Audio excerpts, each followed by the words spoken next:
Audio Jungle.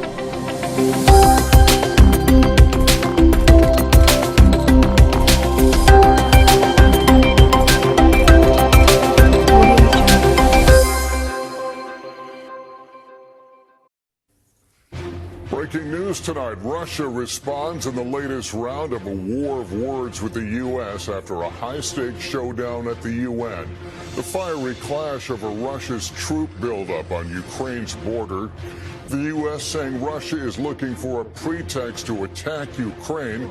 Russia accusing the U.S. of whipping up hysteria. President Biden in the Oval Office today, what he said the U.S. is ready to do.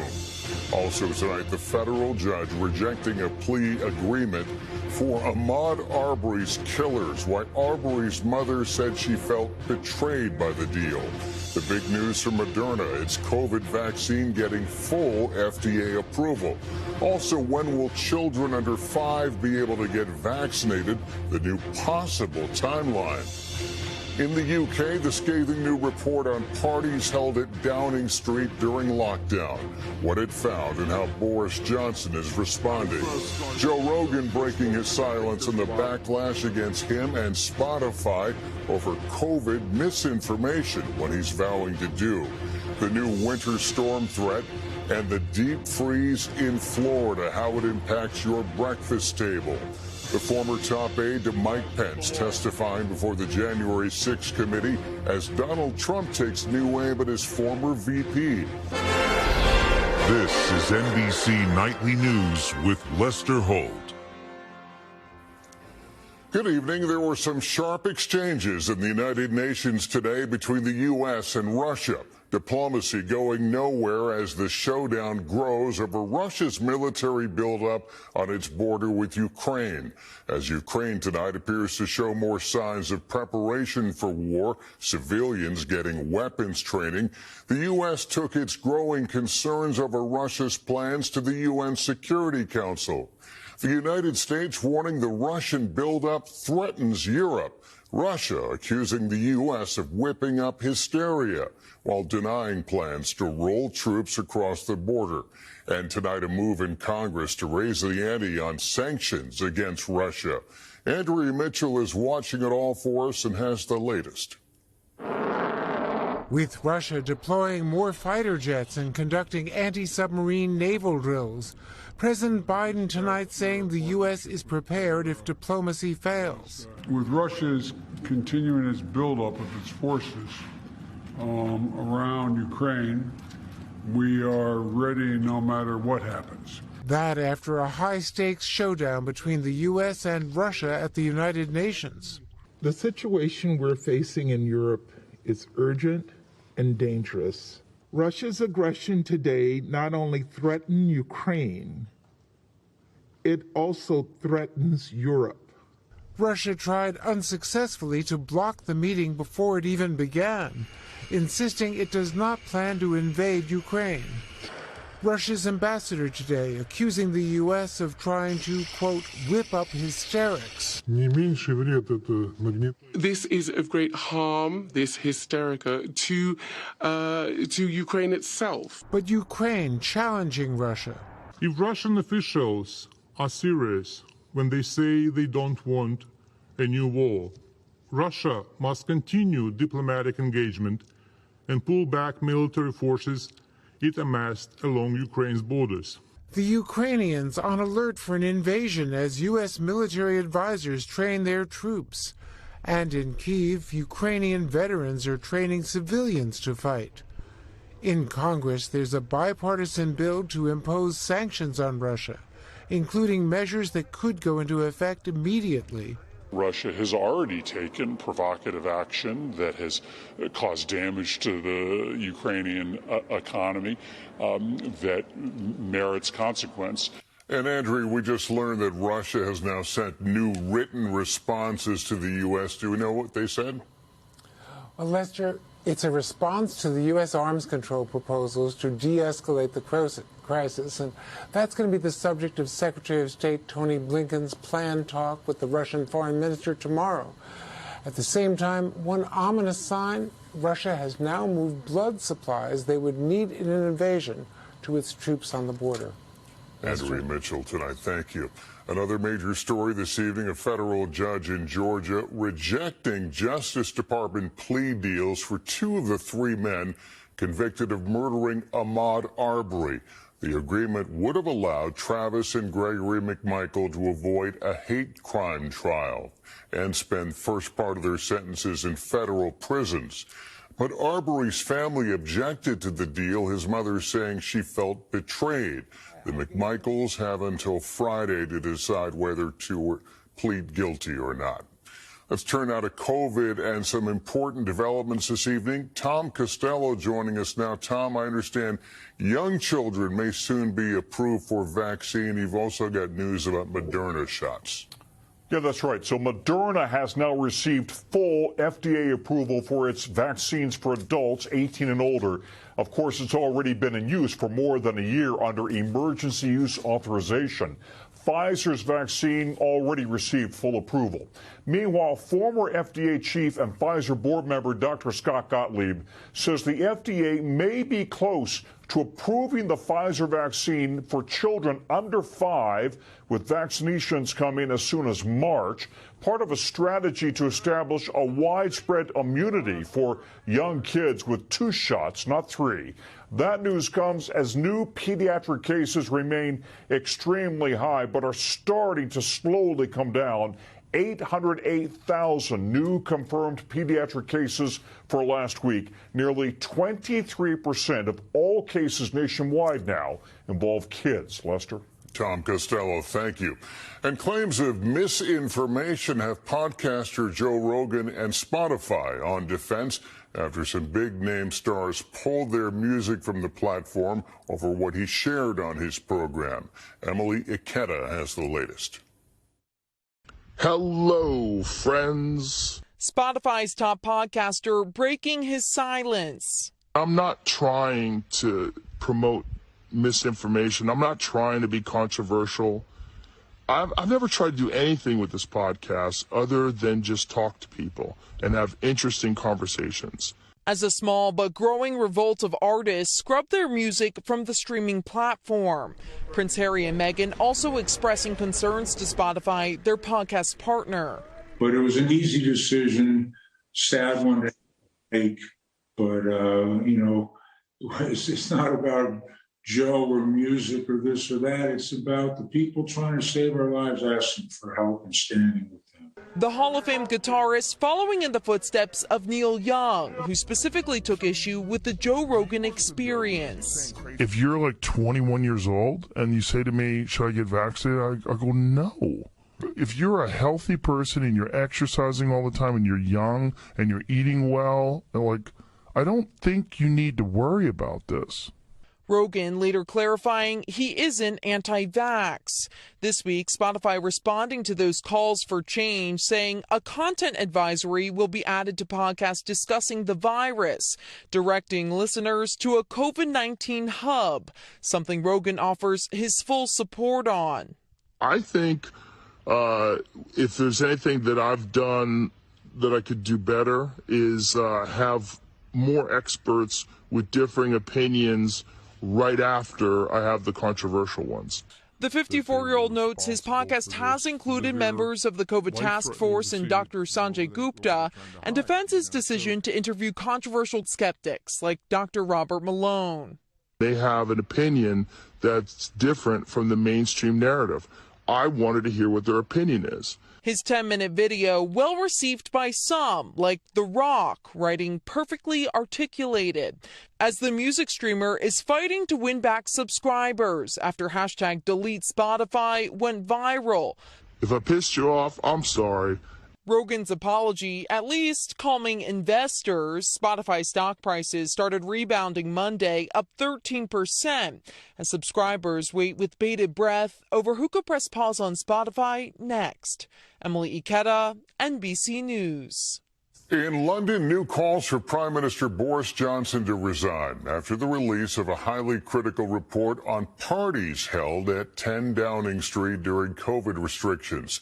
The report calling the parties a serious failure to uphold high standards. Johnson once again apologized.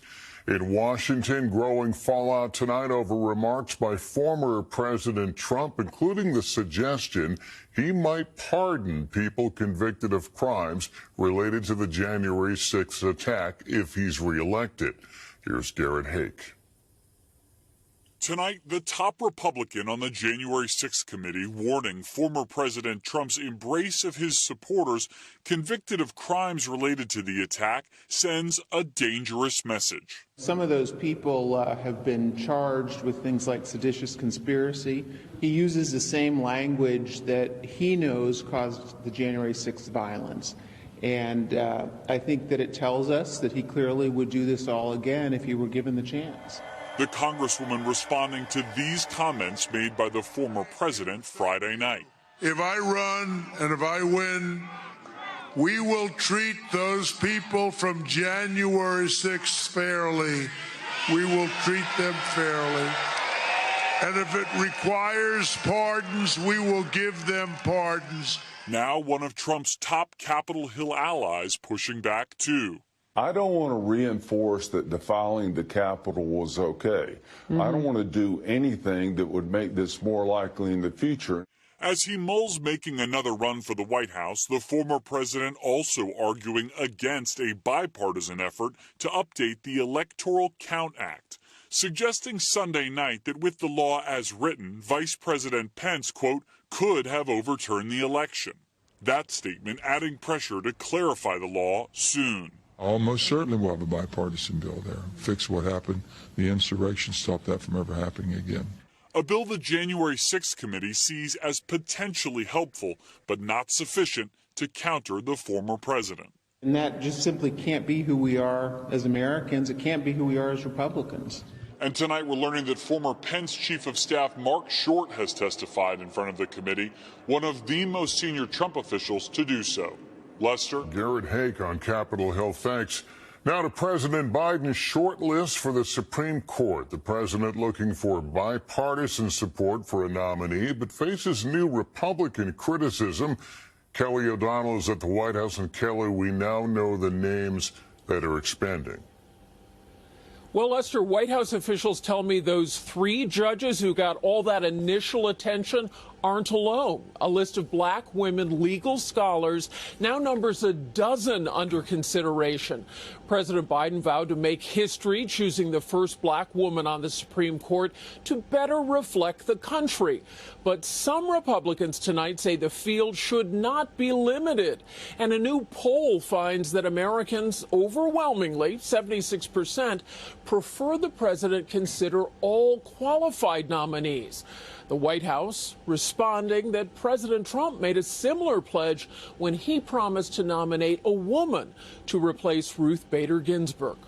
Lester? Kelly, thank you. As the Northeast digs out from this weekend's major snowstorm, 50 million people are under winter weather alerts tonight for a new threat. Much of the middle of the country can expect heavy snow as this storm moves east.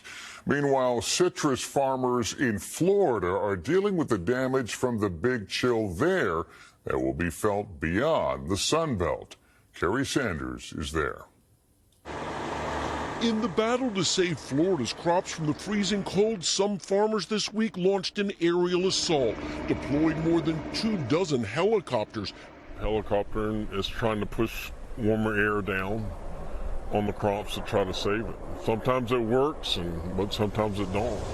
Just about 2 years ago, these same farmers plowed under abundant crops as the pandemic broke supply lines, costing them millions, and the hits keep coming. Our fuel costs are double, our fertilizer costs are 65% higher, and now we're facing the freeze. Florida's citrus growers, desperate to save their fruit, have iced it over, locking it in at 32 degrees as ambient temperatures drop even lower. See, that's actually freezing it. We've had three days of freezes, and this is some damage from that. Florida is on pace to produce the smallest crop of oranges since World War II. Larry Black's family began citrus farming in the 1800s. Is the freeze that you just had, is that the biggest problem? No, the biggest issue is citrus greening. And when a tree is hit with that disease, it drops its fruit early, upwards of 40%.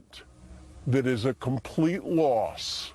We've been dealing with the disease for about 15 years, citrus greening. This is before the freeze, was going to be the smallest crop since the 1940s. With the freeze, the price of some fruits and vegetables will now rise at the grocery store as farmers across the state scramble to harvest what survived. Kerry Sanders, NBC News, Fort Meade. Up next for us, just days before the Beijing Olympics, we speak with families torn apart by what the U.S. calls China's acts of genocide. Just 4 days until the Olympics opening ceremony, and with all eyes on Beijing, we're shining a light on China's widely condemned treatment of Uyghur Muslims. Keir Simmons takes us inside Turkey, where exiled Uyghurs live torn apart from their families. And I don't know, where is my sister? Tonight, Madine Nazimi is in Turkey, showing us a picture of her sister back home in China, who's been missing for 4 years. Madine, who fled China, could not see her mother before her mom died. I cannot see her never again, but I don't have chance to go back to my country, and I don't have chance to see my family members. And it's so hard. You couldn't go to say goodbye to your mom? Yeah, even one time. With pictures of missing loved ones, every one of these Uyghurs, a mainly Muslim minority group from China, has a story of families torn apart. We are living very horrible nightmare. You can see all the family is broken. We cannot get any information about our relatives. All of them fled what the US government has called a genocide by the Chinese government against Uyghurs. More than 1 million people detained in what China calls re-education camps, designed to rid them of what they claim are separatist thoughts and religious extremism. Many Uyghurs say they are concentration camps. The State Department reports torture, forced sterilization, and forced labor, which China denies. Senator Marco Rubio has championed sanctions on China over allegations of its treatment of Uyghurs. The policy of the Chinese Communist Party here is to strip people of their identity, their religious identity, their ethnic identity, their family identity. And so they really have no regards for family units or anything that attaches people to the past. This is the last picture Sudanisa has of her daughter, Shahid, taken 5 years ago. She was only 5.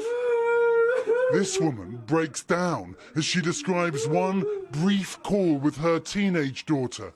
My heart is torn apart, she says. There is no humanity in this world. Please help us. The women gave us names and addresses, hoping we could help.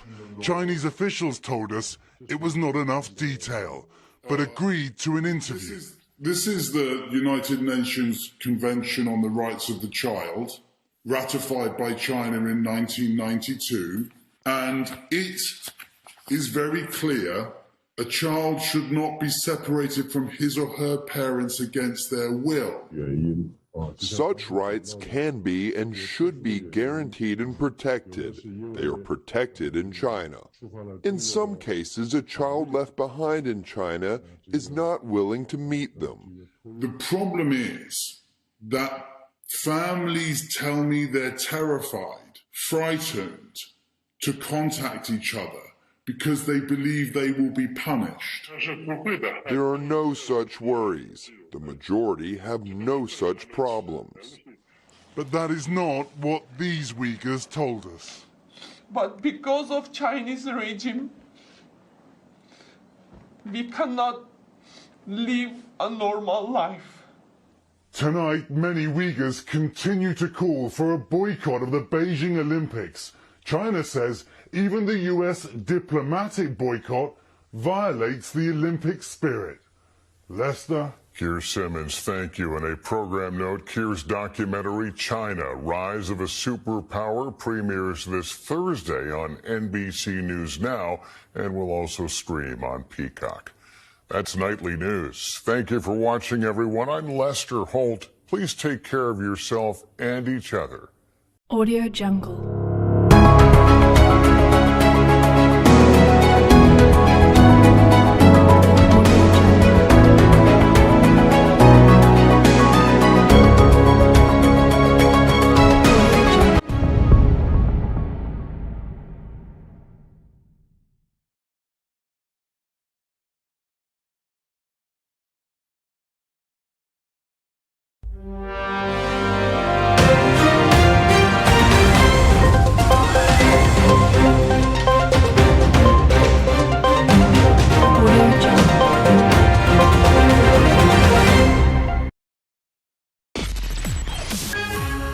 From the heart of where innovation, money, and power collide, in Silicon Valley and beyond, this is Bloomberg Technology with Emily Chang.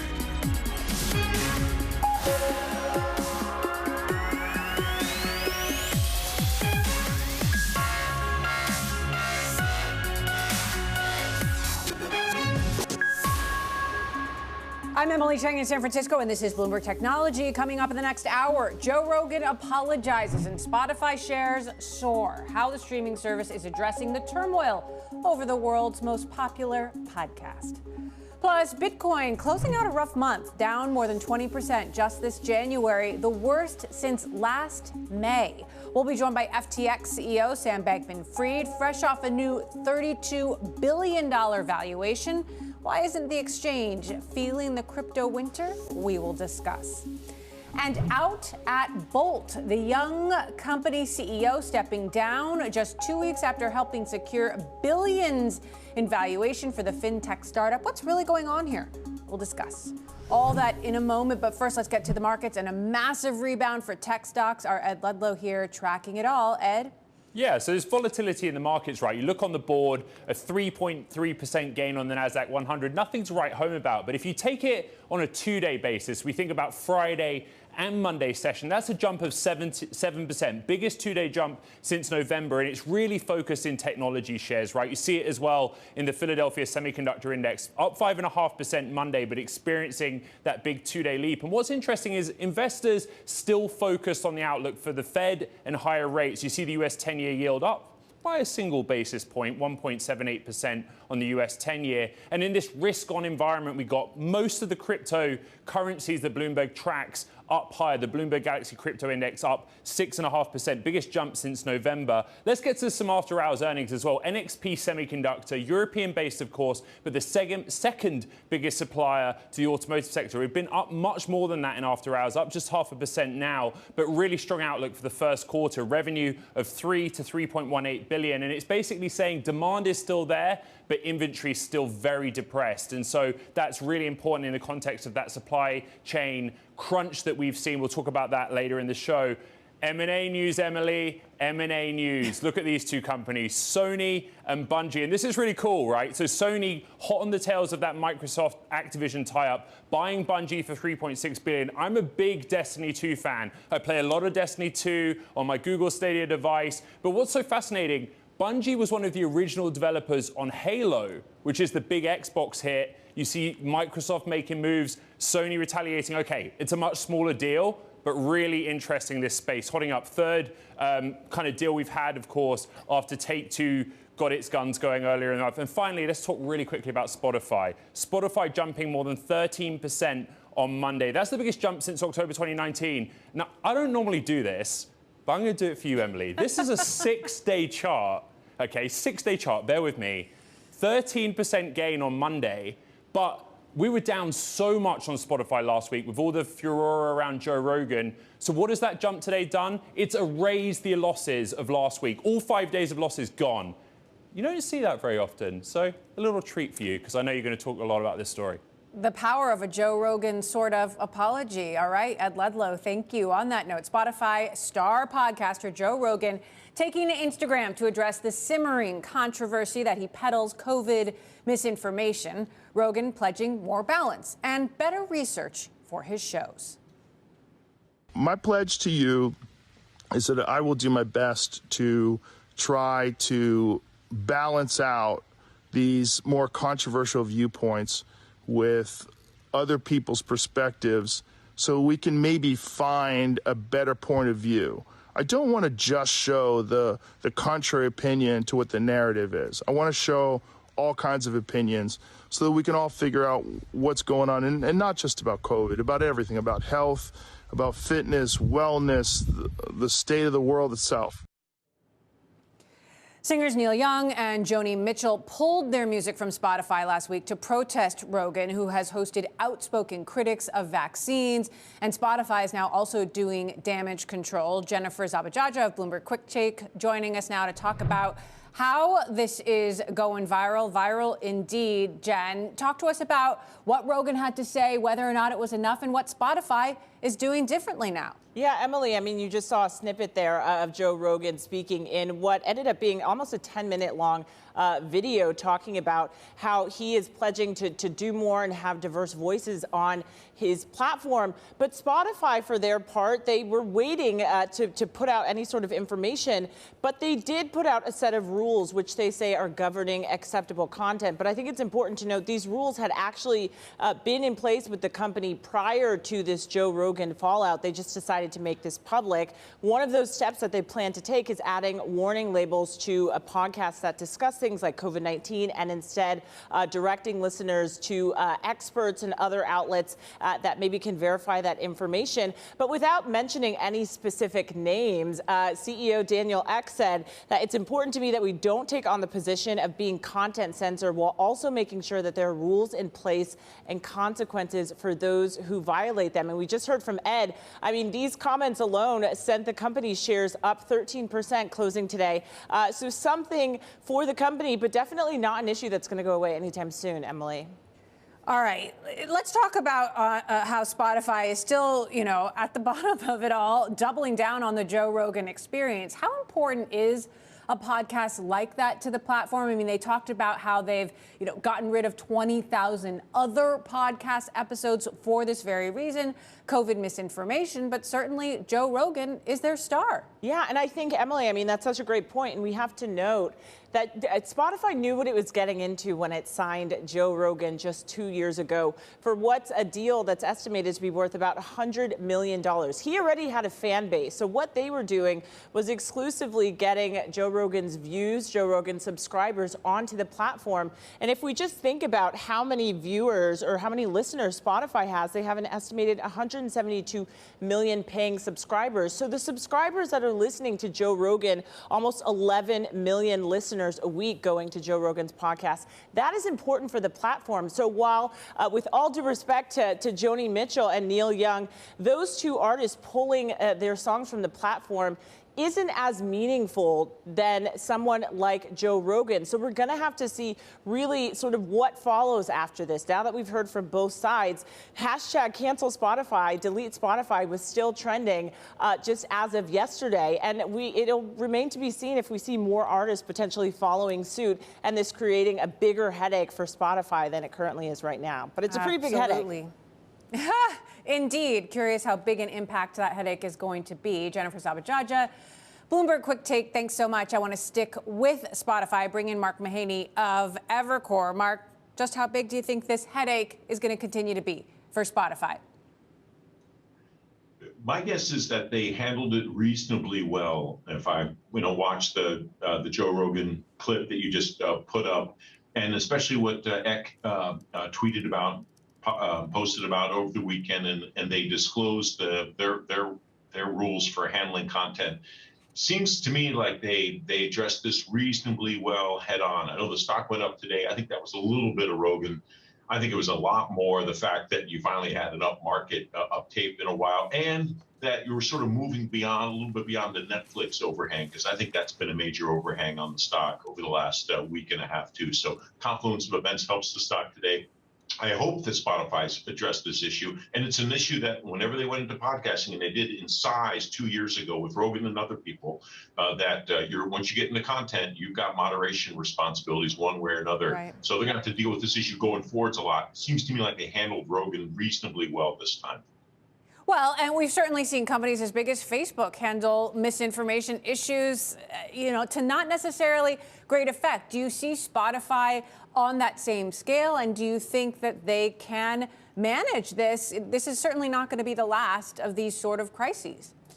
I'm just hoping that Spotify learned a little bit from what Facebook has gone through. And I thought Rogan's again his clip and his message on Instagram, a lot of irony in all this, but I thought he handled himself well and talked about allowing thoughtful, balanced perspectives on some of these issues. I thought that was the right approach. I wish more people would take that approach. Anyway, whether Spotify really does or not, I don't know. It's kind of a character question when it comes to Daniel Ek. He seems to be a pretty thoughtful, moderate, and he also said he's got strong opinions about these, but he's not going to let those dictate what content gets shown or not. He just wants to make sure that what's out there is thoughtful, and if they're widely spread or widely held scientific views, they should definitely be included. So it seemed to me like he took a nice, moderate approach to this. Hopefully he does this and he won't have too many of these. But, if you're doing content again on the internet, you're going to have some moderation responsibilities, especially if you're a platform as big as Spotify. Curious who you think has the power here. We saw Neil Young, Joni Mitchell pull their music. We've seen this before with Taylor Swift, pulling out of the Spotify platform. Who has the power? Is it Spotify or is it the artists? And tell us why that matters. Well, what I found interesting is that Spotify was willing to, when Neil Young said it's Rogan or Young, Spotify made their choice. They said, well, we're going to go with Rogan. We really hope you come back, though, but we're also going to address some of your concerns. So it seems like to me like the power is really with Spotify. Now, if it was another bigger artist, maybe that would be different. But remember the controversy. I see you're showing Taylor Swift. There was a nice controversy between those, and I think Spotify kind of stuck with its guns over the years and kind of was consistent with its policies. Taylor Swift came back. I think for a lot of artists, Spotify is just one of their best distribution channels now. And I think especially over the last 2 or 3 years, one of the few really great ways for artists to make money was through digital streaming. The concert tours were canceled for much too long of a period, but it happened. And so you had no choice. I think at the margin, the streaming companies like Spotify gained more leverage over artists and over labels over the last 2 years. I think to me, that's the big so what of what happened. So quickly, we got Spotify earnings coming up. We obviously saw what happened with Netflix's subscribers. Lots of concerns there about whether they'll continue to see that kind of growth quarter after quarter. Do you think Spotify is in a better position? And if so, why? I think they are. It's also because I think they're earlier on. So if you add up all the users of Netflix, and they're about 2 or 3 people per account, you're talking about a service with 500 to 600 million users. Spotify is more like 400 million, and they only launched into about 80 international markets just in the last year. So I don't think they are as well adopted as Netflix is. But look, if Spotify's one of my top picks here. I think we've got a gross margin inflection point coming up. I don't think we'll have a problem with subs and MAUs, monthly average users. But Emily, if we do, you're going to have the same thing happen to Spotify that's happened to Netflix. I think that's a much lower probability in the case of Spotify. I just think it's 2 years behind, maybe 3 years behind Netflix in terms of its global adoption. And it's got a freemium model. So a freemium model means that the users can come from a lot of different directions. And I think that's a little bit of a limit to Netflix. Netflix may have to adjust and change that within the next year or two. All right. Mark Mahaney of Evercore. Always great to have you, Mark. Appreciate your insights there. Coming up, a health startup that lets patients monitor their blood at home with a simple prick of a finger. Sound familiar? It is just the beginning, though, for the health startup Apellis. I'll speak with the co-founder next on how the technology works and where they go from here. This is Bloomberg.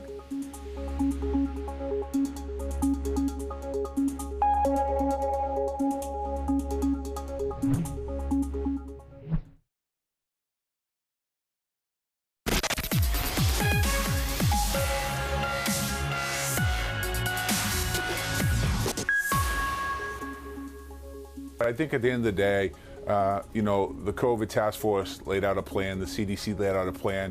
We have a way to continue to move America forward. It's by getting vaccinated, getting people boosted. The numbers show that with the Omicron variant, people got sick, but not as sick as previous variants or the beginning of COVID. Continue to wear masks, even just to protect yourself, whether there's a mask mandate or not.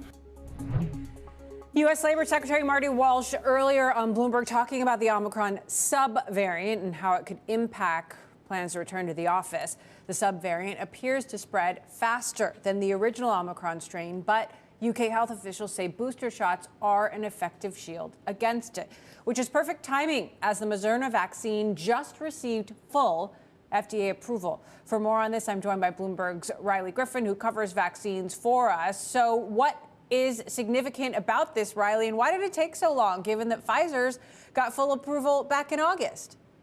That's a great question. The full approval for Moderna is a really critical commercial milestone. I'll say that first and foremost. It's important to the business. These emergency use authorizations actually can be revoked at any given time and don't have much longevity to them. They basically dissolve in the wake of or after an emergency. So that Moderna now has this stamp of approval from the FDA means that its product will continue to exist post-pandemic. Why did it take so long? Moderna lagged really in submitting its materials to the FDA behind Pfizer. Pfizer had received that full approval back in August, and it had submitted its application months earlier. We know that at the time that Pfizer actually received that full approval, Moderna hadn't finished its application, and so it's taken a little bit longer for the FDA to review the typically thousands of pages and data points to make this decision. So let's talk about what's coming next. As a mom, I'm waiting for vaccines for kids under 5. Do we have an update on that? I've seen reports about March. So we've heard nothing from Pfizer. We're waiting on the data at this time. They actually provided an update in December, that they were going to change their clinical trial to study a 3-dose regimen, 3 shots instead of 2 in that under 5 cohort. But we're hearing signals from Dr. Anthony Fauci, from a member of Pfizer's board who formerly sat in the top position at the FDA, that they expect this to come within the next month or so, or before that March timeframe. I think one thing you might want to consider as a parent is it going to be that 3-dose regimen or a 2-dose regimen? Because in the wake of Omicron, we're seeing that it's much harder to prevent symptomatic COVID cases, including among children, with just the 2 doses. And so that's been the holdup and why many parents are disappointed that this hasn't come sooner. Yeah, lots of people waiting. All right, Bloomberg's Riley Griffin, thank you for that update. Well, the ongoing pandemic has accelerated a transition in healthcare from hospitals to the home. And my next guest wants to stay ahead of that curve. Athelas, an at-home blood diagnostic device, just announced more than $130 million in new funding, now valued at more than $1 billion, Silicon Valley's latest unicorn. The vision to give patients and doctors the ability to monitor chronic conditions at home. Joining me now, Deepika Bodapati, co-founder of Athelas. Deepika, thank you so much for joining us. So this is an FDA-approved device that you can use at home. Explain the vision here. Yeah, thanks for having me on today, Emily. The way that we think about chronic care is that folks who are chronically ill naturally need more care. And so this can't just be done when they're seeing their doctors or within the 4 walls of a hospital. This also has to extend to their home. You know, if we're monitoring them from their home and if doctors are able to collect more metrics from their home, we're able to see if their condition is worsening over time. And for those folks who are at risk, we're actually able to prevent their disease from escalating. Now, when people hear simple blood tests, a lot of people think of Theranos. I'm sure you've heard investors say that in the boardroom. How is Athelas different, and how do you battle that kind of skepticism? Yes, no, I've heard of the company Theranos at this point. I think, we really just focused on the data. Like for us, that was what it was. When we started the company was when all of the talks about Theranos really were beginning. And so we took a really focused approach on just clinical trials. What are the numbers telling us? A/B testing and really getting that FDA clearance. And once we got that clearance, we really felt like a lot of the skepticism was falling away. We're not doing hundreds of tests with a single drop of blood. We are focused on 2 tests and we do them really well. So you've got this blood diagnostic product, also looking at blood pressure products, pill tracking, weight monitoring. What kind of future products are you considering developing, and how does that fit into the bigger picture? Yeah, sure, Emily. The way that we think about chronic care monitoring and remote patient monitoring as a whole is really the future of healthcare is going to be in really smart passive sensors, in really intelligent software mixing with really intelligent hardware. And so what that can look like is intelligent sensors in your toilet, in your toothbrush, in your sink. We want to be passively monitoring different biometric data and seeing how all of those little puzzle pieces fit into the greater picture longitudinally. Now, I know the goal at one point was to detect the flu or other diseases. Is that something that you're still working on, or perhaps preventing or detecting the next pandemic before it happens? I don't think we'll be able to do much for the COVID virus itself, but I do think that in a world that, where at-home mandates are possible and just being remote is likely going to be the future, I think that in that world, it's going to be really key for doctors to be plugged into patients' care. And when it comes to chronic care monitoring, or even something as simple as a checkup, patients who are doing telehealth visits need to be able to transfer their biometric data in a really clean way. We want to be able to help with that specific thing. Well, certainly we'll be watching your progress as the healthcare increasingly moves into homes. Deepika Bodapati, co-founder of Athelis, thanks much. Coming up, more consolidation in the gaming world. Sony has agreed to buy Bungie, the game developer behind the popular Destiny and Halo franchises. More on the $3.6 billion deal next. This is Bloomberg.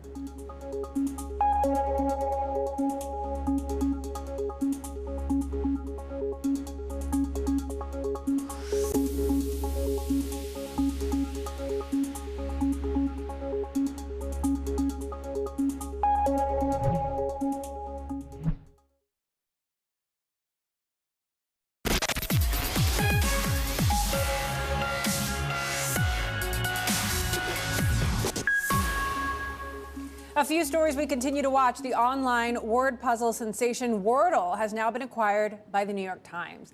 The Times says it purchased the game for a price in the low 7 figures from its creator, software engineer Josh Wardle, who published his own statement on Twitter saying, quote, "It's been incredible to watch a game bring so much joy to so many, but I'd be lying if I said this hasn't been a little overwhelming." He also mentions his inspiration from the New York Times in the creation of the game, making this deal a very natural next step. Sony is spending $3.6 billion to bolster its stable of game-making studios. That's what the company will pay to Bungie, the U.S. video game developer behind the popular Destiny franchise.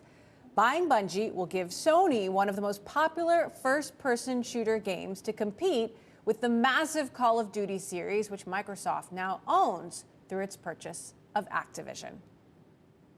And the former pharmaceutical executive known as the Pharma Bro has reached a $28 million settlement to resolve class action litigation. Martin Shkreli, a colleague, and his former company are part of this deal. They are accused of trying to gouge customers on an anti-parasitic drug. Since 2017, Shkreli has been serving a 7-year prison term for defrauding investors. Coming up, the supply chain's still bottlenecked. When does it end? We'll ask Flexport CEO Ryan Peterson. That is next. This is Bloomberg.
Welcome back to Bloomberg Technology. I'm Emily Chang in San Francisco, and to get back to the markets and earnings season in full swing, one topic that's top of mind for investors. Our Ed Ledlow here to break it down. Ed? Supply chains. If you were sick of me saying that in 2021, Emily, well, just you wait, because 2022 is going to bring a lot more. Look, we got NXP earnings after the bell. Strong outlook for the first quarter. We talked about earlier a range of $3 to $3.18 billion of revenue.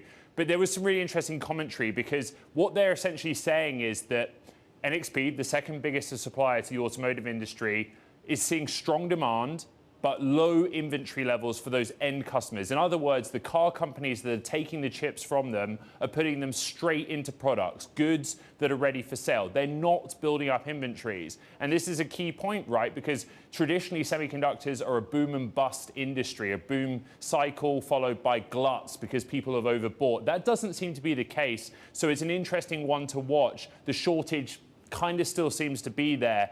And supply chains are the buzzword of earnings so far. Let's bring up this chart, really interesting. S&P 500 earnings we've had so far. These are the topics by word count that have been most mentioned.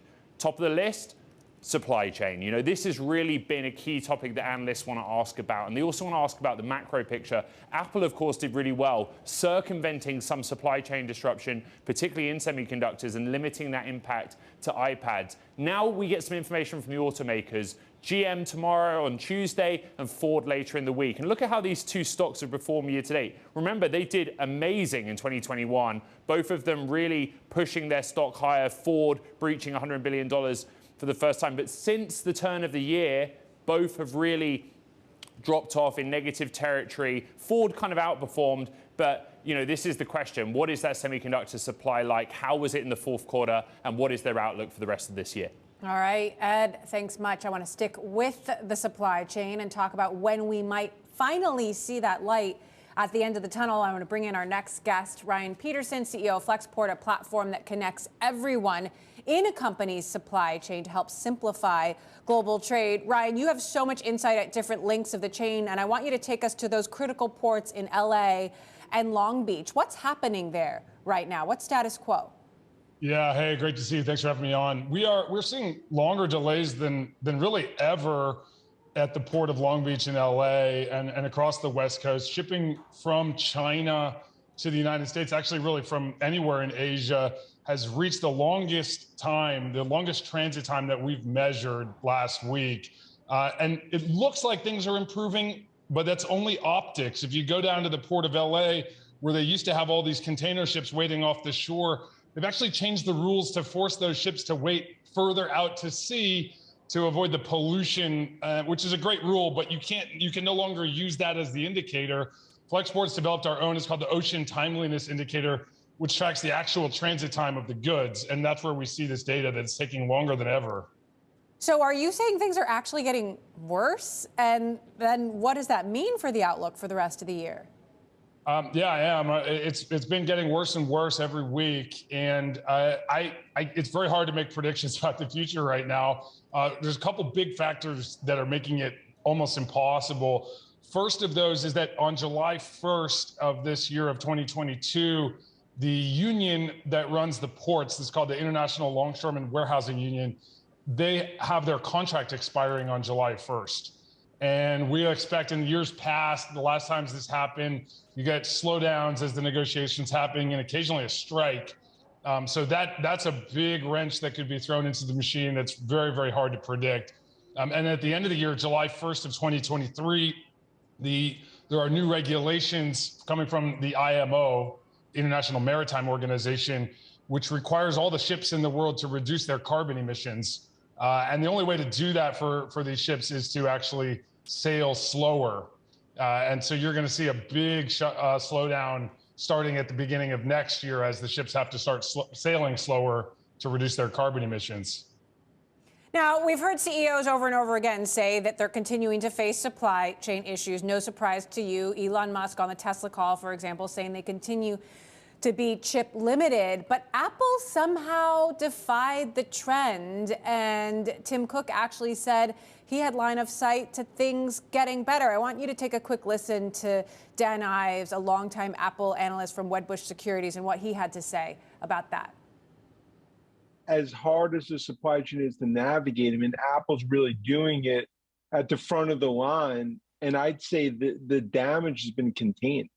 Supply chain improving in March, that's going to be a big focus tomorrow for every tech investor and really anyone in the food chain. That contrasts some of the fears that we're seeing, even from a Tesla and others, about supply chain issues lasting throughout all 2022. That's a key. How is it, Ryan, that Apple isn't feeling the pain, but everyone else is? Yeah, well, remember, Apple's one of the best run companies in the world with great margins and the ability to spend more to speed things up and the ability to pay for air freight and premium services. And not every company has access to those resources and the ability to pay extra and move things. And Apple's margins allow them to do that. So it's the average small company does not have the ability of these big companies to do things. You saw also like Walmart chartering ships, another Home Depot, I believe, did as well. That's not something that an SMB, a mom and pop, or even a medium-sized company can entertain. You've long said that tech can be part of the solution, and that's import the value proposition of Flexport. You know, what's it going to take? How are we going to fix this? Well, technology has to play a key role. Now, in the longer term, we're talking about real robotics technology, automation of these ports, ability to improve our productivity. American ports operate with a productivity, so a number of containers per hour of labor lower than Mombasa, Kenya. So we don't have very productive ports. We need to invest in automation. There's a big role for government in helping to do that since they own the ports. Shorter term, because we can't wait years and years for new robots and things to come online, there's got to be better technology like what Flexport offers, which gives people visibility and predictability of when is that cargo going to arrive, give them options, allow them to load balance across providers, across ocean carriers and airlines, find space, find capacity, get things moving, even in a difficult market. One of my big fears for brands out there, for retailers, is that they overorder. Because right now, everything, it's hard to get semiconductors, it's hard to get inventory in stock. And so you're ordering with long transit times. You might order too much stuff and find out, hey, there's not enough demand for our products. You've seen that with some companies out there recently. I think you'll see, my big fear is that you're going to see a lot more of that in the future. And a longer transit time, if you don't have good visibility of when stuff is going to arrive, can lead you to keep ordering more stuff to try to get cargo in. Next thing you know, you have too much inventory, and that can be really bad for business. Last quick question. SpaceX just won a contract with the Air Force to work on ways to transport military cargo around the world, as well as humanitarian aid on a rocket. You seem excited about this idea. What do you see as a role for space technology potentially in the not so distant future? Well, I'm a huge SpaceX fan and a small SpaceX investor, so really excited to see what's possible there. I think reality is that's probably decades away from being something that's commercially viable. The reality is you need launch infrastructure on the other side of the world. These rockets take days and weeks to plan the launch, and if there's bad weather, it can't launch. And by the time that thing went off, you could have just flown an airplane. So I think this is much more of an R&D project than something that's near term, but obviously very excited about it. Okay. Ryan Patterson, CEO of Flexport. Appreciate you taking the time to join us, even with the bleak outlook on the future. Coming up, FTX now valued at $32 billion. We will speak with FTX CEO Sam Bankman-Fried about the latest funding round and all things crypto. Coming up next, this is Bloomberg.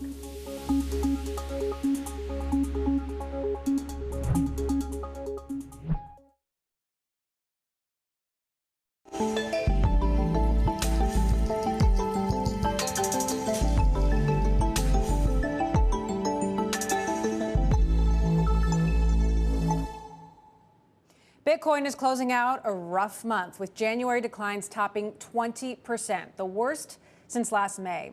The largest cryptocurrency spent 65% of the month in decline, and other digital assets have also suffered.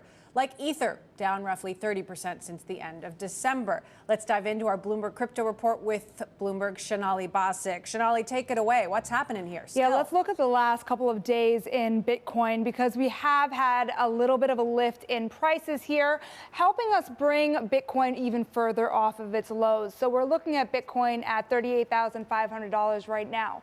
But let's put that into context, because even though Bitcoin had dropped way down to 33,000 this month, we are still off the highs of 69,000. So what does that mean? It means that we are coming back up, Emily, but we are still looking at the worst month here since the 2018 crypto winter. People want to look for that resistance level, and hopefully we don't go too much further down from here. But I want to also draw us over to the private markets, because even though these crypto prices are bringing down other related assets like Ethereum, like even Coinbase, for example, we are seeing FTX go through some very massive increases in valuation in the private markets, raising money twice in the past year. We have them now jumping almost twice the value that it was just about 6 months ago. Very massive increase, over to $32 billion. Shanali, we're also talking to FTX CEO Sam Bankman-Fried, and he is here with us now. Sam, thank you so much for joining us. Obviously, this is a huge, huge number, your third raise in, I believe, 9 months. How are you thinking about this valuation, and how do you justify it, aside from the fact that investors are willing to pay it? Yeah, and thanks for having me on. I'm really excited about the growth that we've had, and I think that's what I keep coming back to, is that over the last 2 years, we have been consistently the fastest growing crypto exchange across the world. Our volume is up massive amounts year on year and continues to climb in market share. I think that's the biggest piece of it. And then I think secondarily, us demonstrating that we can operate well on multiple fronts, including on the regulatory and consumer fronts. Sam, why do you think the crypto bear market, Sam, hasn't impacted what's going on here? Obviously, we heard Shanali's report there about what's been happening with the numbers. Is that not something you're feeling from investors? It's a good question. And I think that to some extent, we've just seen a divergence between different companies and how much confidence investors have in them, especially during a tougher market segment.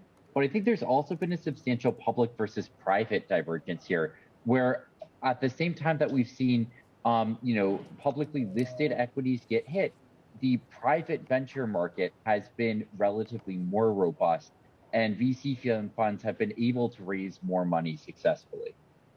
Yeah, speaking of that private market differential and valuations here, does that create more of a reason for you to stay private and for more companies to sell to companies like you? I think it does. I think that, we've been evaluating whether it makes sense for us to go public at some point. We're on the fence about that. We could imagine doing it. We could imagine not doing it. But I think certainly looking at the relative market environments is one of the inputs to that. And this is definitely something that's making us not feel a ton of urgency to go public. Well, it's interesting because you have an Ontario Teachers, for example, participating in this round. And I'm wondering if you're seeing more large institutional investors seek access to cryptocurrency through companies like yours rather than direct exposure. Yeah, I think that's right. And I think that it's, in some senses, easier, even just from a custody and clearing perspective. They're well used to buying into stock, whether public or private. But if they want to buy into tokens, they'd have to figure out how do they hold them, how do they report them, what does it mean from a tax and compliance and reporting perspective, the same sorts of things that banks are going through as they investigate what it would mean for them to have any cryptocurrencies directly on their balance sheet or custodied on behalf of customers. You've got a lot of cash to work with now, Sam, and you've expressed interest in M&A. Curious what some target areas are, especially, areas that might help you compete with the likes of other deep-pocketed exchanges out there, whether it's Binance or Coinbase and beyond. Absolutely. I think there's a few versions of this, and we've done some acquisitions sort of historically that I think point towards what we might be looking at in the future. And I do think acquisitions are a big part of this. You can look at the LedgerX acquisition, which we're really excited about, to help us build out our licensed footprint in the United States with the CFTC. You can look at the Blockfolio acquisition from a year and a half ago, which helped jumpstart our consumer business. I think that those are two types of deals that we are continuing to look more at, and that we think might be really value additive. You've raised billions of dollars in the last year, but really you can potentially buy something much bigger if you wanted to borrow money or get more financing in the future for an acquisition. How big are you willing to go, Sam? It all depends on the context. And I think one of our kind of really driving forces as a company is not having an arbitrary restriction on that. There isn't a point above which we are unwilling to go. It's just a question of what makes sense. We're willing to go substantially bigger than those if it's the right opportunity, if the company is excited about it, if we're excited about it, and if it's a really good fit for our business, we're absolutely happy to entertain it. Obviously, FTX has really banked on some of these big sports partnerships. Tom Brady, one of those partners, and there's increasing talk about the R word, and that is retirement. And I'm curious, if Tom Brady retires, what does that mean for Tom Brady and FTX and Tom Brady and crypto? Do we see more involvement there? It's a good question. In the end, he's the person to ask, and I can't speak for him. I don't know anything not public. I'll say what I said earlier, which is that our intramural football team has an opening at quarterback. He might be able to beat out our incumbent. That's always a possibility, but who knows? All right, well, we'll be watching for the next sports partnership with FTX and beyond. Thanks so much, Sam. Good to have you back on the show. FTX CEO Sam Bankman-Fried and Bloomberg's Sonali Basak.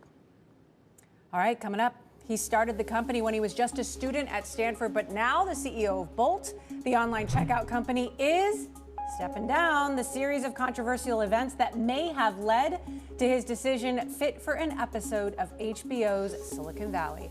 That is next. This is Bloomberg.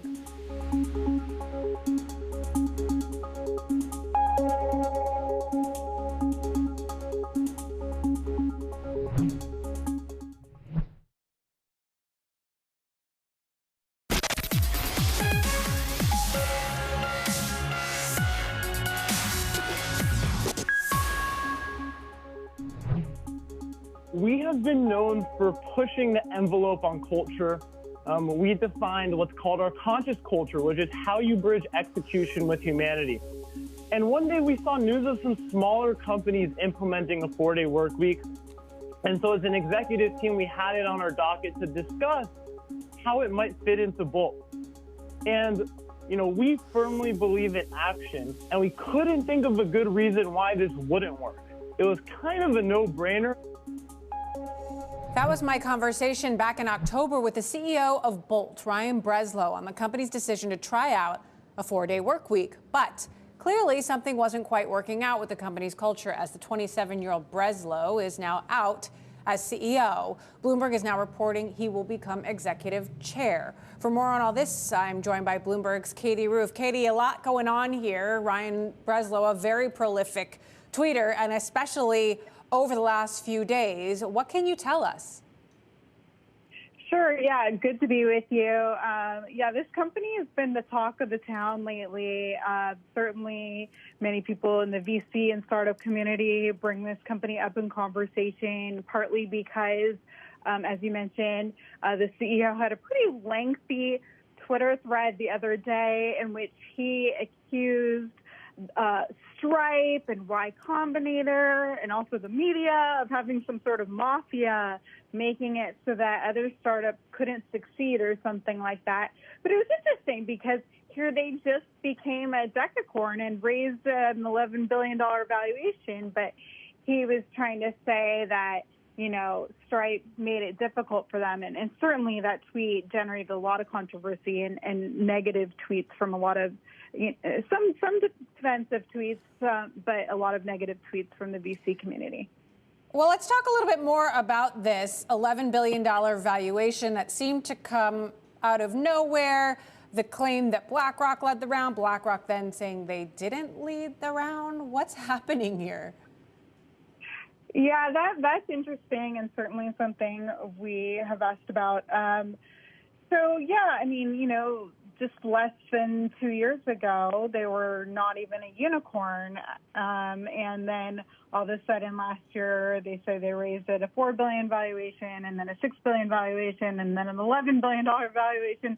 And then, so, you know, it does feel to some people in Silicon Valley like they kind of came out of nowhere. I mean, they have been around longer than that, but you know, they have been suddenly raising at a time when, in fairness, many startups have been raising at high valuations, especially in the fintech category. But there have been people that have said quietly and now publicly on Twitter that they didn't feel that Bolt, you know, warranted the valuation.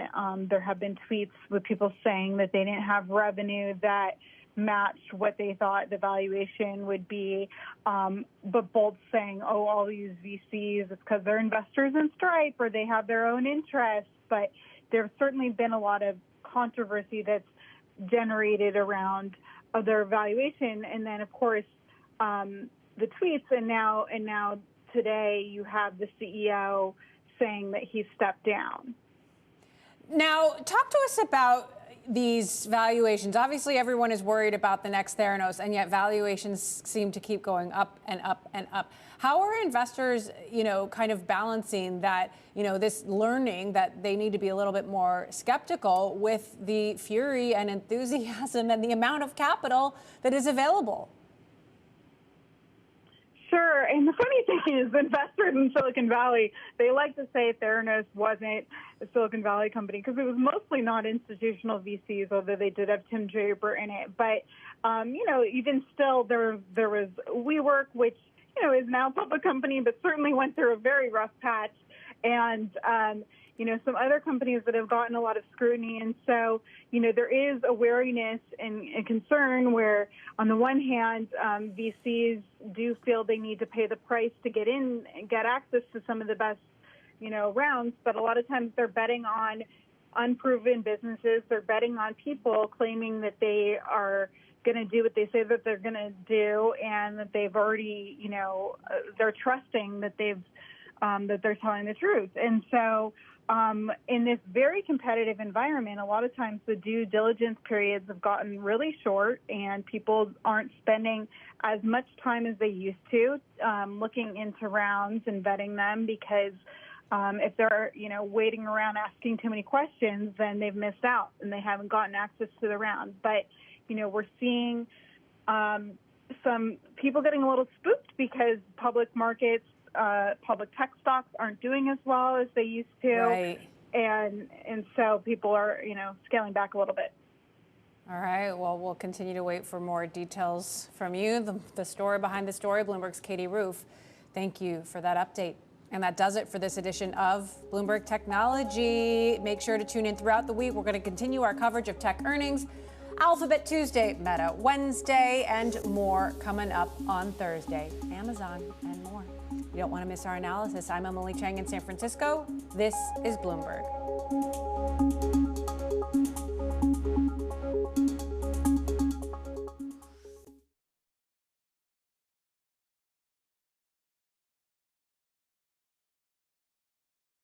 What is good, agents? Welcome to the 21st episode of the Mission Report podcast. Today, it is just myself and Neil Smith. Go ahead, OXG is going through some wild shit. If you guys check his Twitter or his Instagram, you'll see all that stuff going on. I hope you get your situation, if you're listening to this, bro, sorted out by the time this goes live, or by the time that we talk to you in the next episode, presumably next week, because it looks like we're moving to a weekly format. Is that not right, Neil Smith? That is right. We decided, since it's easier for us to stream on Spotify, Apple, and all our other platforms, why not just do it on a weekly basis, and we get to engage with you guys even more. So we're looking forward to that. It's gonna be a lot of work, but you know, we're up to the challenge, aren't we? Yeah. Yes, definitely. You know, excited. Lazy son. Huh? Listen here, mister. I don't want to spend $10 extra for a game. Don't talk to me about lazy. No. Look. Okay, guys. Before we started recording, we were talking about Horizon, the Forbidden West, and I said, yeah, that game looks real good. I'm playing Horizon Zero Dawn right now on PS4. The game mechanics are could be a little better, and part 2 looks like improvements. But I told Sid, it's like, look, I'm not paying $60 on a PS4 just to end up paying $10 later on a PS5 edition. So I told Sid, once I get a PS5, I'll pay the $70. Because to me, I don't see a sense of having a PS4 copy and a PS5 copy, because once I have a PS5, I'm done with my PS4. And that's why I hate the fact that Sony does that $10 price increase if you want to switch a game to a PS5. Just saying. And so I was saying, you gonna pay $70 regardless for the game, right? It's not a $10. You're not paying. I mean, you what you're really doing is you're preventing yourself from having to buy the game 2 times, spending $60 and then $70, which is $130. Instead, you pay $80. You get your PS4 version and your PS5 version, so you can play the game now, just in case it takes you 6 months to a year to get the PS5. And that way, you ain't got to worry about spoilers. Then, if you want to go back and replay on your PS5, transfer your save data, all that bullshit, you can. But my man said he don't want to pay the extra, what's really $10, because you get the PS4 and PS5 for $80. The base version of the game on the PS5 is $70. And my brother said no. And I was telling him all the shit you get on for the $80 digital deluxe edition, which I'm not gonna buy. And the only reason I'm not gonna buy it is because I don't need the PS4 version at all. However, DLC is tempting. Y'all know that I do get tempted by little extras because it's cool. But my man said no, he don't want to spend those extra $10, and was making all kinds of excuses about what he could do with that extra $10. And I was just like, it's $10, dog. And he basically told me, shut the fuck up. It's his $10 to spend how he wants. So, I'm not gonna tell a man how to spend his money. And look, I'm gonna keep cutting him off, but I'm not gonna tell this man how to spend his money. But I'm just saying, dog, agents is $10, and so that's all we had to say about the subject. That's all I had to say. Okay, first off, you left out the fact that the $80 version, yes, it is the PS4 and PS5 edition, and also it comes with art books, DLC, and all this other shit. One thing you guys need to learn about me: I am frugal. Okay. I'm not paying anything more. Yes, frugal as fuck. I am not paying anything more than $60 for a video game. All I care about for the PS5 games.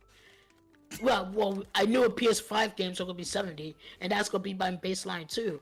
Like $70, and that's it. You ain't getting nothing else from me. I don't care about an art book. I don't care about the exclusive music, even though I'm sure all that stuff is amazing.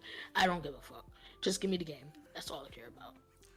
I'm not paying all that money for shit. Unless someone wants to buy it for me, then hey, maybe we could work something out. But bro, I'm not. 70 and 60 is it for me, bro. Like I'm not doing that. So there you have it, y'all. That's what we were talking about before. Yeah. So we should just jump into some topics before we kind of ramble at each other some more about $10. So I am cheap. I don't care. Sorry, y'all. This shit is too funny to me. It's just too funny. All right. So we know Activision has been scooped up by Xbox, which is low key. I feel like they want to be the Disney of gaming in terms of just buying up everything they can possibly buy. Neil Smith and I have talked about this a little bit, but Neil Smith, do you want to start with your thoughts on this purchase and what this could mean for Xbox and the gaming industry at large? Yeah, for sure. So, Microsoft bought Activision and Blizzard, right. Same companies and shit.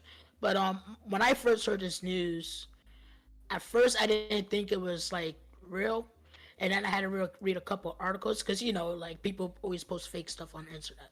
Mm-hmm. But then I read a couple articles and found out it was true, and then I was sitting down in the chair saying, Microsoft isn't playing.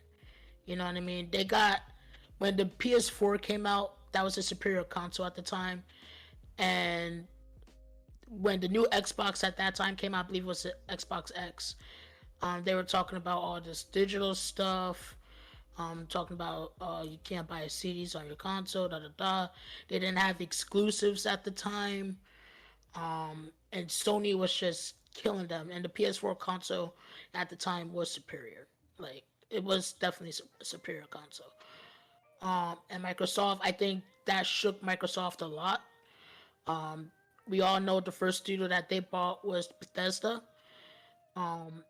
which a lot of people thought that was a great move because it granted them exclusives.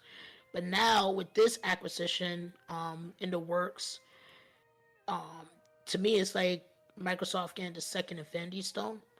Like pretty much. Because this changes the gaming market a lot, right?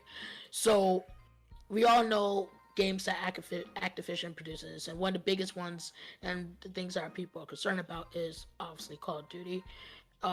We probably get into that argument a little bit later. But yeah, that's one of the biggest concerns, and a lot of people are wondering what's Sony gonna do, right? With this acquisition. And something else that you guys have to realize too is that you guys think that Microsoft is going to make changes right away. It's not going to happen that quick and easy. This acquisition could take 1 to 2 years. I'll be surprised if it doesn't go through. I don't see any reason why it wouldn't go through. That's my opinion. I do not think it's a monopoly.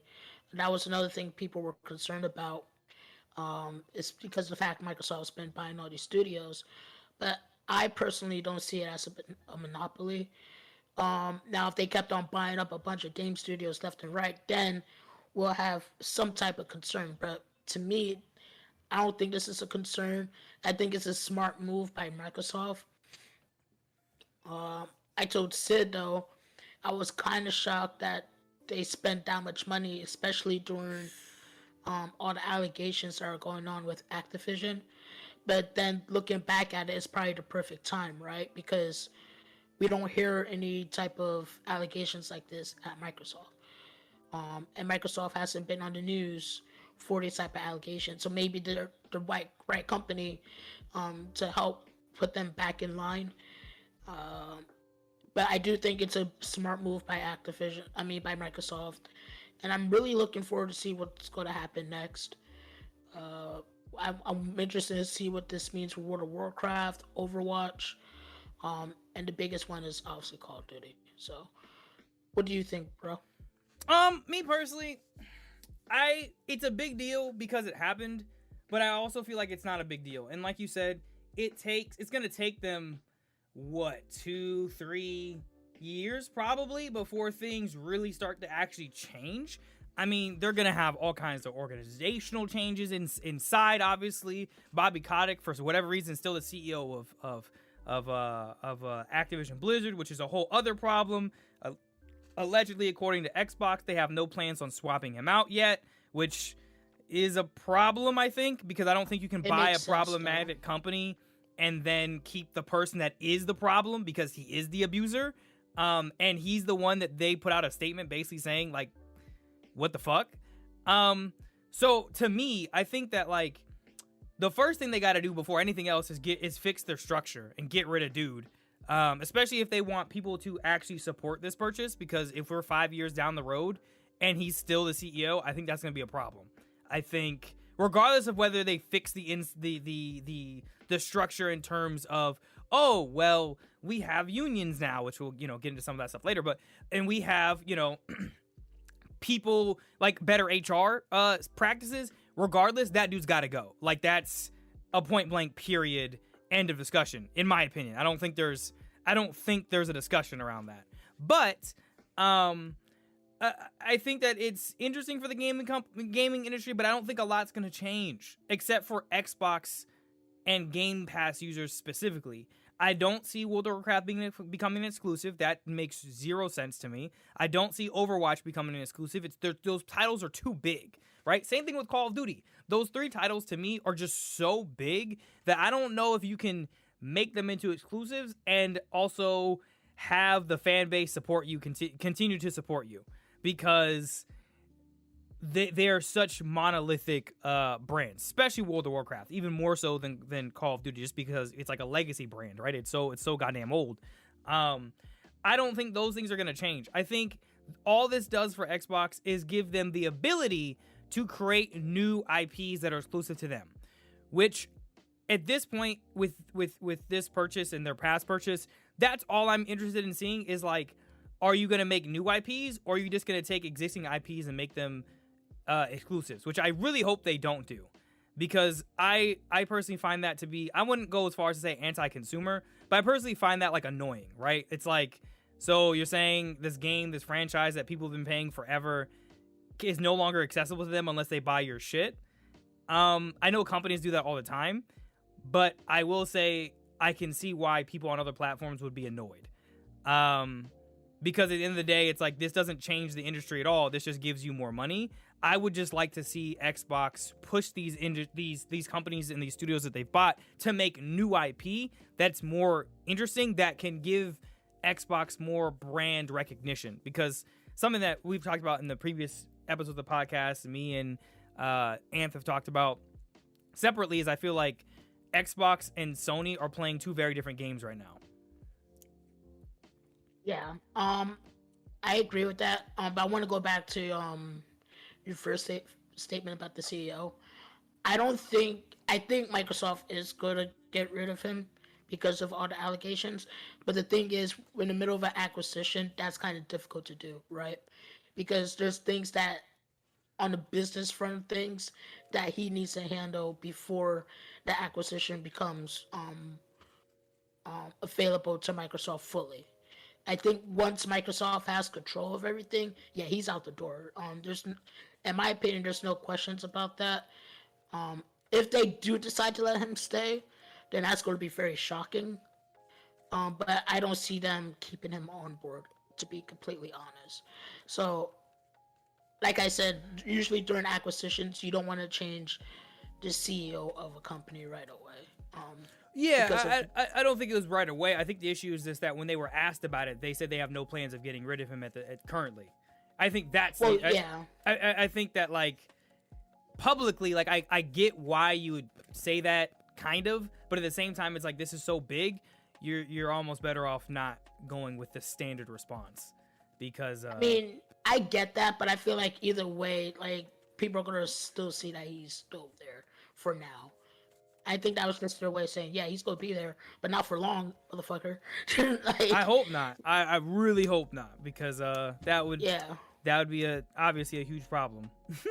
Yeah, that would definitely look bad on Microsoft, for sure. But I do agree with you when it comes to exclusives. Like, I'm glad, it's cool that they bought Activision and Blizzard, but I want to see what kind of exclusives they're gonna make for the Xbox now. But as for games like Overwatch and World of Warcraft, I don't see those exclusively being on Microsoft platforms. To be completely real with you, I can see those being used on multiple platforms, and just a way of them getting some type of revenue. Because, like you said, those games are too big, and the legacy behind them is just way too big for it to be exclusively on a Microsoft type platform. And that's the same thing with Call of Duty. And a lot of people were concerned about Call of Duty and how it might not be on PlayStation.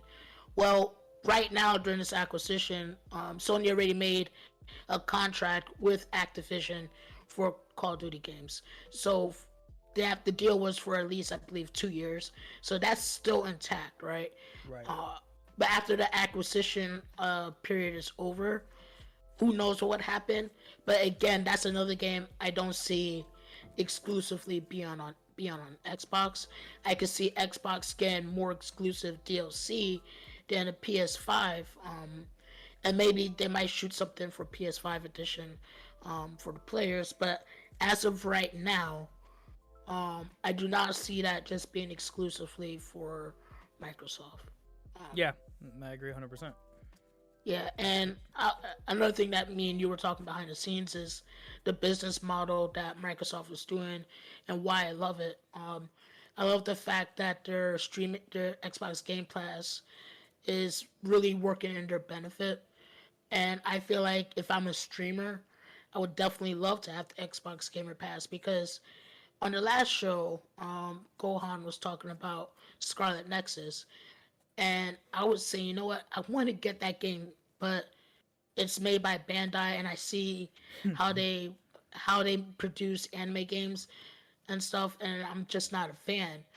But I've been hearing great things about this game and how it's not like other anime style video games. It's very unique. Um, and I feel like if I had the Xbox Gamer Pass, that'll be something I'll play um, off stream because instead of paying the full $60 for the game, you know what I mean? Because it has an asterisk next to it and it's questionable. And I hate spending $60 on a game that's crappy. So I feel like with the Xbox Gamer Pass, it works in the benefit of streamers where they don't have to continue to pay exorbitant amount of money for video games. Their cloud system is very good. And not only do you have to you play the games on your Xbox, you can play on your PC as well too. So you don't need an Xbox or a Gamer Pass. You can just play your games on PC, which is what Sid does right now.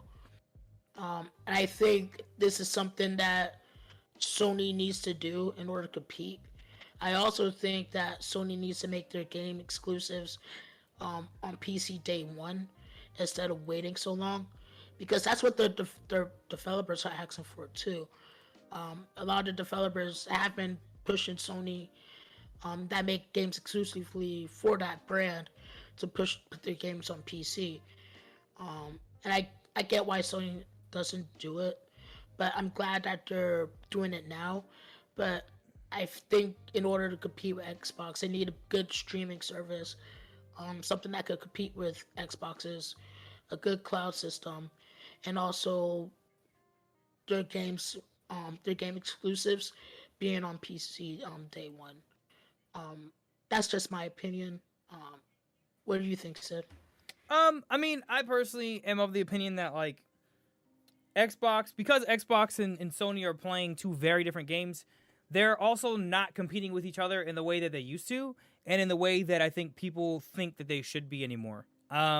Because I feel like it's a battle of Xbox just has a bunch of shit.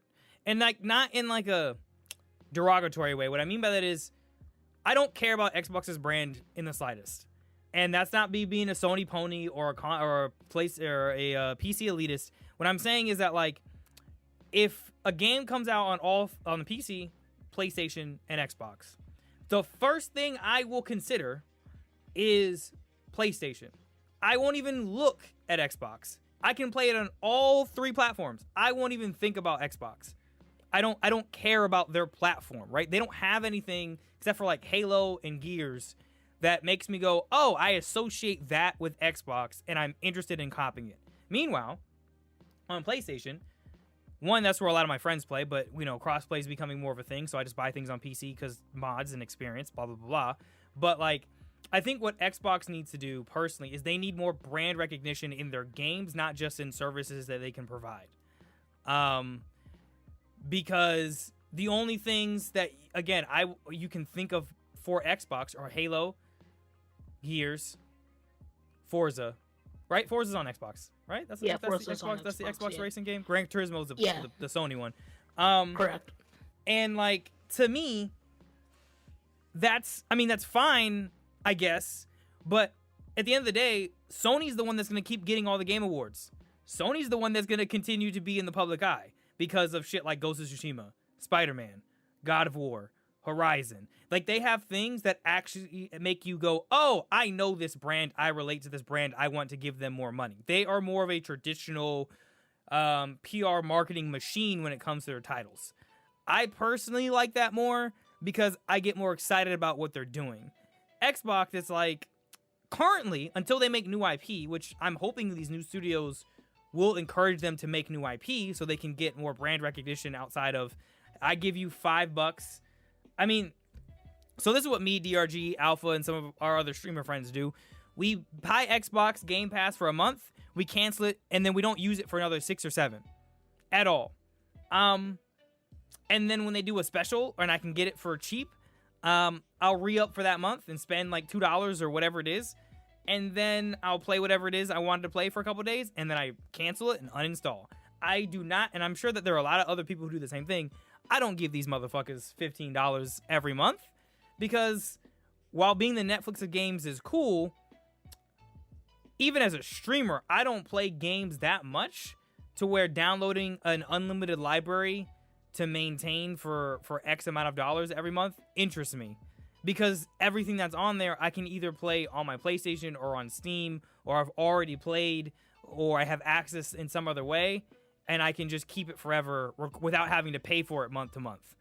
So that's all I want. I mean, I think that they're playing two very different games, and I would just like for Xbox to start producing more things that feel iconic that aren't from when I was a child. I could get that, and I think that's with them buying all these studios. I would hope that that's something that they do. Like, I know one of the exclusives that Bethesda is making right now for Xbox, I believe, is Starfield. Yeah, which is bullshit. Because originally it was gonna be for everybody. It's so annoying, but continue. Sorry. Damn, you really do sound like a Sony pony when you say. No, bro, because it's like, dog. I wanted to just. I mean, granted, I'm probably just gonna get it on PC anyway. But like now, it's like, damn. Does that mean I have to get it through the game? Like, can I not get it on Steam? Like, that's my thing. I just want to get it on Steam, dog. I don't want to have to maintain Game Pass for this shit. That's how I feel. I don't want to maintain the Game Pass. No. Please don't make me pay $15 a month for one game. I'm not doing that. $10 a month. No, it's $15. If you want the Ultimate Pass so that I can access it on everything. Well, you better chalk up that 15. So the fuck it's $5 extra, Sid, huh? Oh, you're funny. But you know what? That $5 extra gets paid every day in perpetuity, not one time, dog. Oh, yeah, I'm sure. Yeah, look, excuses. Yeah. So anyway, for those listening, if you want the Game Pass Ultimate so that you can play on like PC, it's like $14.99. I mean, if you buy I'm literally over here right now canceling my subscription because I don't use it. I haven't used it in like 3 months. The PC Game Pass, you can get one that's $9.99 as well, but it doesn't come with like what doesn't it come with? Like Xbox Live Gold. So obviously, if you want to be playing live online with people, you need the Ultimate Pass. So wait a minute. With Sony, if they do, the talk is rumors going on is that Sony is developing their own streaming service. Mm-hmm. At what price do you think Sony needs to put theirs at to compete with Microsoft? I mean, same thing, $9.99 or $14.99. I think because people obviously are willing to pay it. I think once you start talking about $20 a month, hell no, that's not gonna happen. Nobody's gonna pay. I feel like Sony's gonna do that. No offense, like no one's gonna pay $20 a month. I mean, I'm not paying $20 a month either. I think you. Oh, go ahead. Sorry, my bad. No, you go. I was gonna say, I think it depends on like, dog, what am I getting? I gotta get a lot of shit for $20 a month. I don't know what I need. I don't know what I need, but I need a lot of shit. I need to go, oh, okay. I need a lot of shit for $20 a month. I better be able to roll some kind of some kind of something into my shit for $20 a month. So like my Netflix, I don't know. But yeah, I've heard some rumors about that too. Pricing. It's all going to come down to pricing. Yeah, that's all I really care about right now because I'm not paying $20 a month for that. Netflix is already increasing their price on streaming service. And like, yeah, I know, right? And I'm hoping Sony doesn't make theirs $20 a month, but I feel like they are. And if they do that, they have to, like you said, they have to sell me on a lot of shit because $20 is a lot of money, bro. Yeah. It's a lot. Yeah, it's got to be astronomical in terms of like the benefits. Now, granted, from what I've seen and heard, there's going to be multiple tiers. So if the most expensive tier is 20 and the cheapest is 5, we can talk about it. I'll probably never go for that $20 tier, but like we can talk about it. That's kind of how I feel about it. If it's a tiered system, fine. I mean, sure, somebody's gonna be willing to. Some Sony pony's gonna be willing to pay $20 a month. I'm not, unless it better include Crunchyroll. It better include because it technically can because Crunchyroll was bought by Funimation, which is owned by Sony. Fun fact. So like, right, I saw that. If it starts to include my Crunchy and my Funimation, okay, all right, I'll think about it because I'm already giving them like $5-10 a month anyway. So like, it's got to include. It's got to be very, very inclusive of stuff. That's all I got to say about it.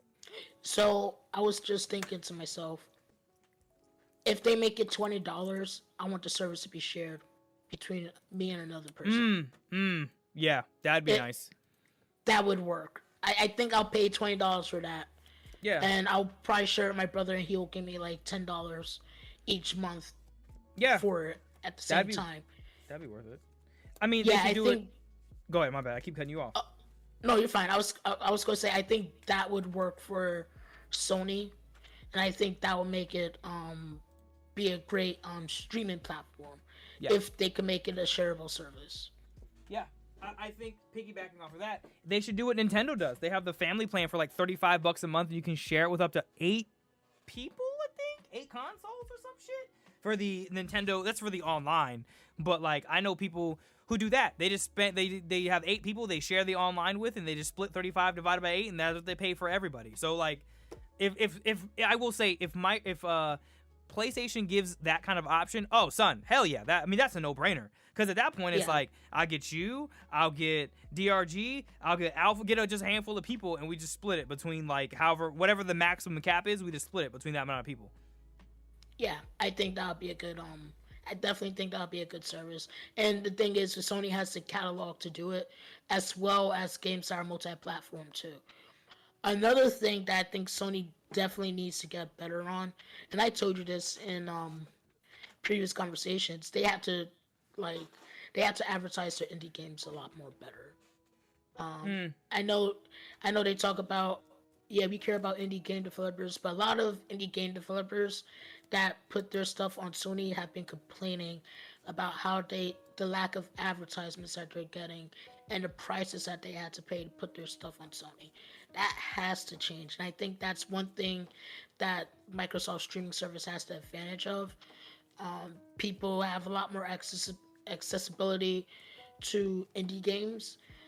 Indie game developers said that it is much easier to put stuff on the Microsoft store compared to Sony. So I think that's something Sony does have to fix. Because I was on the PlayStation Store yesterday, just browsing through, and I'm just going through all these indie games, and there's this indie game that I never heard of, and I was like, I think it looks real good. And I'm like surprised Sony didn't advertise it as much, and probably didn't advertise it as much is because people didn't download it as much. But still, if you're going to base your advertisement on that, then that's not going to help a lot of indie game developers. You got to advertise the games a lot more better, in my opinion. But yeah, I wouldn't disagree to that. Always helps make everybody a little bit of money. Right, exactly. Exactly. It's funny too, like, there was another rumor going around that Sega might be purchased by Xbox. But I saw that. I don't know how that would work, in all honesty. And I don't think they would want to buy Sega. Yeah, I personally, I said this kind of in passing with you and Gohan. All right, cool. They bought these studios. Stop buying these damn studios and make some games. That's where I'm at now with Xbox. I'm like, please stop buying studios, dog. Stop throwing your money around. Make some games, please. Like, right. That's kind of where I'm at. Is like, please, I get it. You want to flex that you got cash. You're $77 billion in the hole, or whatever the hell it is, which is an astronomically high number. Son, just for context, agents, it would take 100 releases of Avengers Endgame and Infinity War in order for a company to make that kind of money back. Like, that's a lot of. Do it, though. Like, I mean, well, the thing is it Microsoft or Xbox, right? Like, the difference of, like, Microsoft as a whole, yeah, they can make that money back, but can Xbox make that investment back in a decent amount of time? You mean because, like Microsoft Gaming? No, I mean, well, like Microsoft, if obviously if you're including like their computer software, like their stuff that's not gaming related. But if you're looking at the Xbox division specifically of Microsoft, anything related to Xbox, and that's it, not including Microsoft Word and all their other things that makes them shit tons of money every month, right? And it's just Xbox. How long would that take? And what would they have to do that? I think isn't as easy as it might appear when you're thinking about Microsoft as a whole and only thinking about just games. Because I don't know what there's I'm sure that it's probably searchable, like they probably put a stat out there. I don't know what their like average amount of subscribers is every month, and like I mean we could do some math to try and figure out how much money they make month to month, but I don't know what their average in their operating costs. We have no idea what that is, right? But like I don't know how much money they make off Game Pass per month consistently, when we know, at least from people that I've spoken to and know, that we buy the shit for a month and then cancel it and only get it when it's like free or on sale. Not true, you know. But I'm sure they're making. I'm sure, like I said, like I'm sure they can make that money. I mean, even if they can't, I feel like Microsoft as a whole will still back them in some way. So the cost of the acquisition could like be dissolved. But I'm not too worried about that. When I heard 70 billion, I was like, okay. I mean, it's Microsoft. Like, that doesn't shock me at all. If you look at how much Microsoft made last year as a whole, that's really like chunk change them. You know what I mean? So I'm not too worried about that. That's fair. Sure. I mean, I think as a whole it is, but you know, it always comes down to, you know, in companies like this though, what is your division doing to make money? Yes, we are making a bunch of money, but are you costing us too much money? Like, I think that, like, yes, Microsoft is backing them, but the question still is like, okay, but 10 years from now, if we're still $70 billion, not that they would be, but we're still, you know, multiple $1 billion in the hole. I don't think that's not a conversation you want to have as an executive. Oh, you know absolutely what I mean? not. Absolutely not. And I think what needs to happen is like we said earlier, like Microsoft has to take advantage of these studios and make exclusives for them. Mm-hmm. They can't keep using Gears of War and Halo, even though I love those games. But again, they can't keep on using the same games over and over again. So we'll see. And in the meantime, during this acquisition, it looks like Activision has finally developed their own union. Shocker. I mean, after all these allegations. But, you know, one of the things that I want to highlight is they're not the first gaming studio to make a union. The studio was Fudio Studios. They formed the first gaming union. You gotta give them credit. And the sad thing about it is, like, if you compare their video game company to Activision is definitely more profitable. It has a lot more employees. But this gaming studio only has 12 employees, and they were able to develop a union. Like, really? Like, I feel like, bro, that doesn't make anyone look good. I'm sorry, but shout out to that studio for doing that. But on the real, like, y'all big gaming studios like Activision, EA, and all that, you guys should have these type of unions established. And I understand why people don't do unions right away, because unions are expensive. They're very expensive. However, you guys are gaming companies that make millions of dollars a year.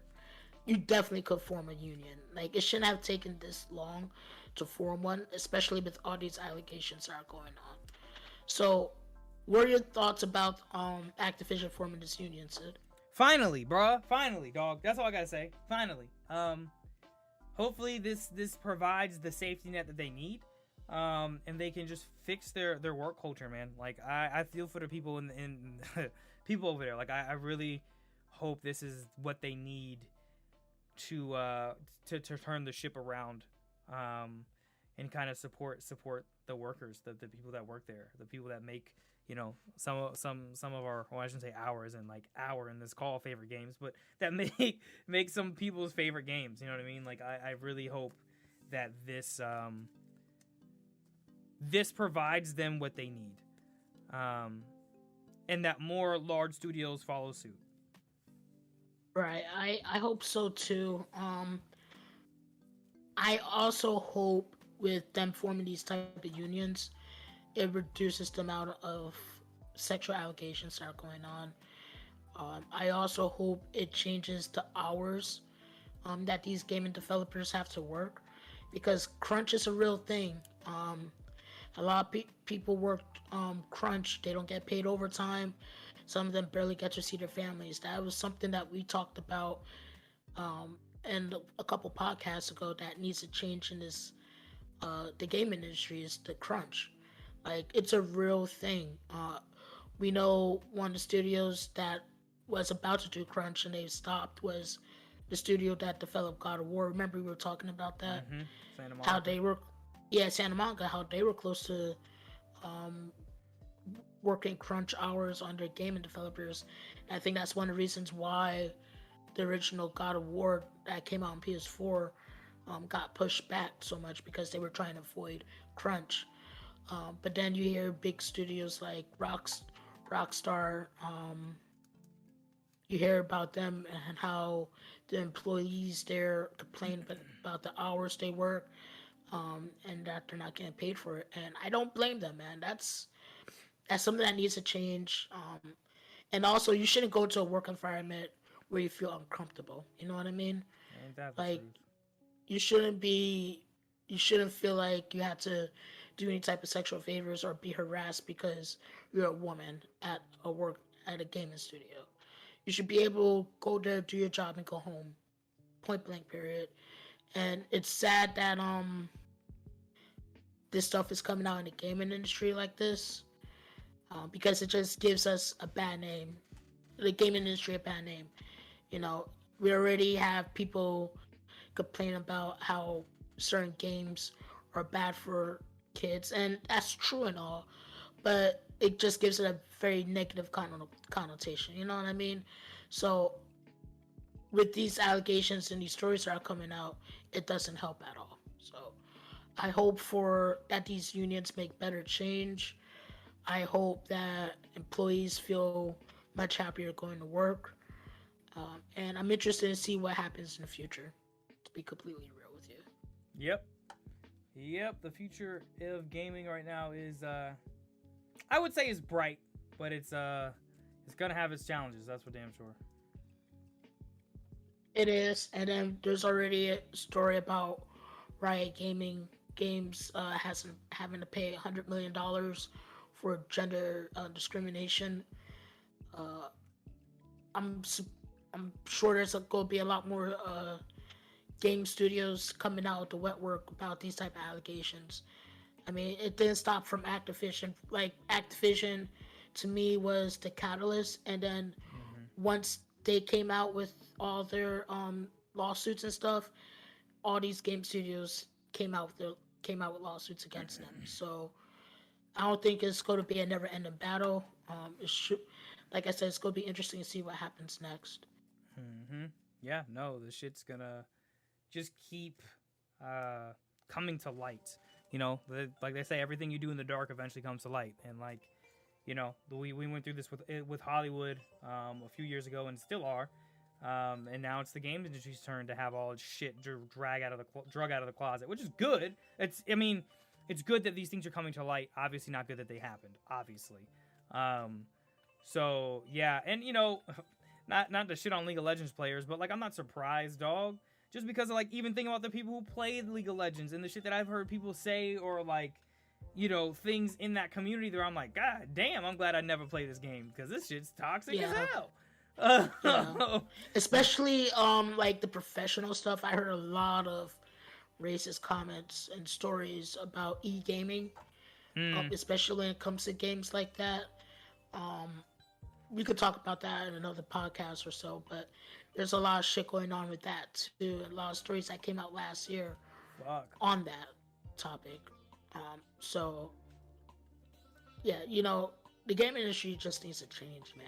Like, all people want to do is play video games. You shouldn't like do any type of gender bias on an e-gamer because they're black, female, or anything like that. Like, it doesn't matter what race you are.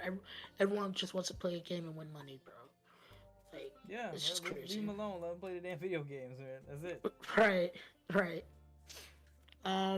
Well, it is. We're getting ready to wrap up.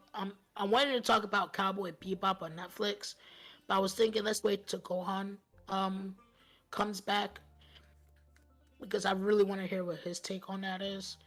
But how do you feel about that? The fact that they're not getting a season 2. Yeah. Y'all are gonna be like, damn, agent. I don't give a shit. My personal thing is, look, I don't give a damn. Okay, so I did not finish the series, but that's just because as I'm watching it, I'm going, man, I'm just gonna go watch the anime. It goes back to what I've always said about live action stuff for me personally. I don't care. 9.9 times out of 10, I do not care about a live adaptation of an anime. It rarely ever is better or makes me go, damn, I appreciate this just as much as the anime. I didn't appreciate this in that way. It was fine, it existed, but that doesn't mean it needs to continue to exist. So me personally, I'm not surprised that Netflix canceled it because their metrics for what they do and don't cancel can be a little weird. I think they have certain expectations of how they want things to be, and that's their prerogative, and it's their business, whatever. I don't think it needs a second season, because even just the feedback I've seen from people in Japan were like, what the fuck? And so if you can't make your home audience fall in love with you, then get out the game. And that's kind of how I feel about it. Yeah, I mean, I'm not gonna lie. I liked Cowboy Bebop season 1. And I guess the reason why I liked it is because I didn't really watch the anime much as a kid, right? And I never really got I never had any reason to watch it. I just knew the opening song for the anime was real good, right? And everyone always talked about that. I did watch the Cowboy Bebop movie, and I did mention that in the last podcast, and I did enjoy the movie. But what I would say about season 1, I didn't think it was a bad show. I mean, you guys have to understand something, and when I say guys, I'm talking about Netflix, and I'm also talking about fanboys too. Whenever you hear a live adaptation about any anime, stop thinking about the actual anime because it's not going to be the same thing. What they can do is respect it and find ways to get some type of motivation from the anime and adapt it to the show. But if you're going to watch a live action show and then compare it to the anime, it's always going to fail. Point blank, period. And I feel like that's what happened with Cowboy Bebop. A lot of people were saying that the production was horrible. They're saying this is the crappiest production from Netflix. I didn't think that. I thought the production for the show was brilliant. I thought the casting was cool. I didn't have a problem with the casting. I thought there were some episodes that I didn't like more compared to others, but I thought it was good. What I think Netflix should have done, I don't think they should have canceled, honestly, season 1. I think they should have just wait to season 2 and then cancel it because, honestly, Cowboy Bebop didn't last that long originally, right? But I don't think they should have canceled it right off the rip for season like that. What I do think would happen, because there's a lot of people signing a pension to bring it back, I do see them making a movie. Possibly, depending on how these pensions go. You talking about people signing like petitions? Yeah, petitions. I'm saying pensions. Holy shit. Yeah, people signing petitions and shit to bring it back. If it goes through, I'm sure Netflix would take some time to consider their fans and what they want. But I don't think they'll make a full-on season. What I think they'll do is make a movie and end it from there. But there's a lot of shows that Netflix canceled last year that only had one season. There was this weird superhero show. It was weird, bro. But I'm glad they canceled that because it was just horrible. I forget the name of it. Oh, That's how Jupiter, bad. Jupiter, Yes. some shit, some shit.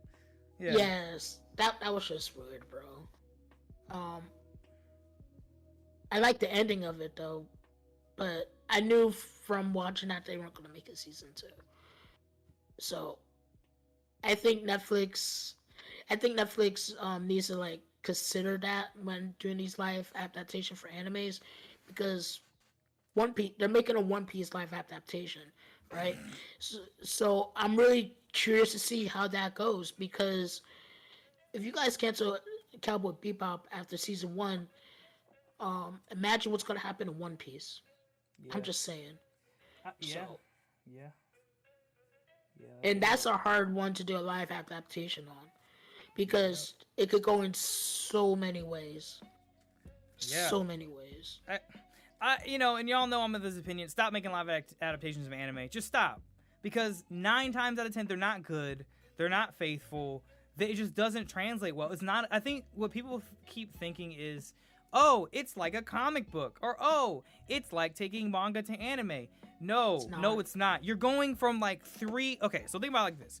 You're going from a manga to an anime, and then to live action. You're translating this thing 2 times over, right? And like, that might sound like it's easy on paper, but there's a vision that a person has when they draw a manga, right? And a lot of times they are drawn with an anime style in their head. That includes character designs, all that kind of stuff. There's a reason why with comic books, a lot of the times when things are like, I'm talking DC or Marvel, they're drawn and they feel they have a more realistic, air quotes, drawn design, because they can be more easily translated into live action. They're not drawing them, envisioning it as, this is an animated series as I'm drawing this thing. So I'm going to do all these crazy zany things. I'm not saying that DC and Marvel don't do that, but they also leave a certain door open to where it makes sense to do a live action adaptation, right? With manga, that's not the point. The point is for it to get to an anime. Their end goal is not a live action adaptation. And I think that is where a lot of American studios and American, entertainers and production companies lose that viewpoint in their head. They don't get that. Right? And I think that like you can do these things, but honest to God, I think the best way to do it, stop making adaptations and just make something in the universe of this anime. So for example, this is something that I think would be a really cool live action thing that you could do. You could do like Sword Art Online, but just don't use Kirito and all the main characters. Literally make a side story, a alternative story that takes place within the same universe, and just use different characters and like just populate more things into that universe. I think that would be way more interesting for a lot of these adaptations, and it would give the creators more freedom, and it would make it so that fans aren't like, yo, that's not what Luffy would say or do, or Spike or whoever. Like, you're making shit so much harder for yourselves. And that's why I think a lot of times these anime adaptations fail, personally. It's not just the American studios too. Like some of the Japanese studios that make the live adaptations they're not good. Like Attack on Titan wasn't good, Full Metal Alchemist wasn't good, Bleach wasn't good. I think though with those though, like they know what they're doing, right? Like they're literally trying. Like when you look at their designs, they're literally wearing cosplays. Like I feel like yeah, of course they do, but it's still not that great either. I think the only good one was, in my opinion, was Rurouni Kenshin. Rurouni Kenshin was solid. Yeah, but like you're right, they do respect the anime with the costumes. And I think with them, it's not for us, right? Well, it's for Japan, and like in Japan, like that kind of humor and that kind of shit, like that's what they do. But like here, it's like we try to Americanize them as well when we make like the these other versions, and like we try to keep it like kind of for the West, and I mean appeal to Japan a little bit, but Japan, like, it's not for us. Not saying that we can't have an opinion, but I am saying like the audience and their intent is generally speaking way different than ours. But you see, that's the thing about Cowboy Bebop. Now that you mention that, it's like I felt like with Cowboy Bebop, they respected the anime and the culture of Japan, similar to like how they will make their live adaptations of a movie. I just think the show didn't resonate with people, and then I think it didn't resonate with people is because people that watch anime were always making comparisons. But in my opinion, I thought it was close to the anime, but I'm not gonna say that it hit it right on the head, right? I thought they I shouldn't say close, but I think what I'm trying to say is I thought they respected the anime enough with how the show was made, but that's just my opinion. That's fair. Yeah, I mean, I think that they did try their best to pay homage to the anime and stuff like that. I think it just goes back to this thing of like, you know, like video game movies and anime movies, people go in there expecting it to be doo-doo. Like, I think there's so many bad ones that you're contending with people comparing you to the bad ones and expecting you to be like that. But also you have the people who are excited and compare you to the anime. And then you have like the few people in the middle. Like, I feel like there are a lot of people there are less people in the middle than there are on the polar ends, which makes sense just because Cowboy Bebop is so goddamn popular. It's not obscure. They picked like one of the most popular anime of all time. Yeah. You know, and if I can only imagine what's going to happen with One Piece, because I can only imagine what that's going to be. What that's going to be like. That's going to be interesting. I'm really waiting for the first trailer to premiere. Did they say when the show is supposed to come out? I don't remember. I just remember seeing a key visual of the dude in the Luffy costume, and yeah, that was interesting. Yeah, that was that already told me I'm not watching this shit. I ain't gonna lie to y'all. I saw that. I said, nah, I'm good. You never watched One Piece to begin with, did you? I've watched when I was a kid. I watched through the 4Kids dub. So that was up until like that's like what 20-something episodes up to what's his name? Not is it Arlong the dude the swordfish nose dude? Yeah, Arlong. Yeah. Yeah, that's literally as much as One Piece as I've seen, and like bits and pieces that people have shown me that I know of because of other games. But I have not watched One Piece since in earnest since. That's fair. That's how I started watching One Piece. It was from the 4Kids, and I was like, "Damn, this shit fire." Yeah, I really liked it. I was really interested in it as a kid, and then it disappeared for a while, and then it came back, and it took a while for it to come back in the U.S. And like, I just never got into it because I just don't want to watch 1,000-something episodes. I just don't. I really don't. Yeah, because they put it on Adult Swim, and then once they put it on Adult Swim, more episodes started coming out past our long story arc. Yeah. So I don't know. Someday, maybe I'll sit down and give it a try. But I know I'm not watching the Netflix shit. I'm just not. I'm not. Unless you or another One Piece head is like, hey, yo, you need to watch it. I have no intention of watching it. I just don't. Well, I'm going to watch it because I'm a One Piece head. I don't know if I'm going to like it. Right. But if I do, I'll definitely let you know for sure. Yeah, let me know, and I'll at least try it so that I can say ill or yay earnestly.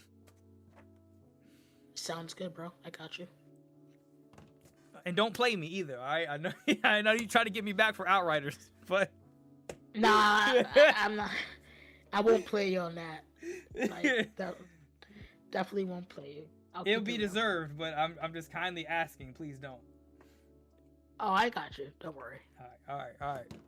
But all right, agents, I think that wraps it for today. I hope you guys like our new weekly format. So, you know, if all things go into plan, we should see you again next week.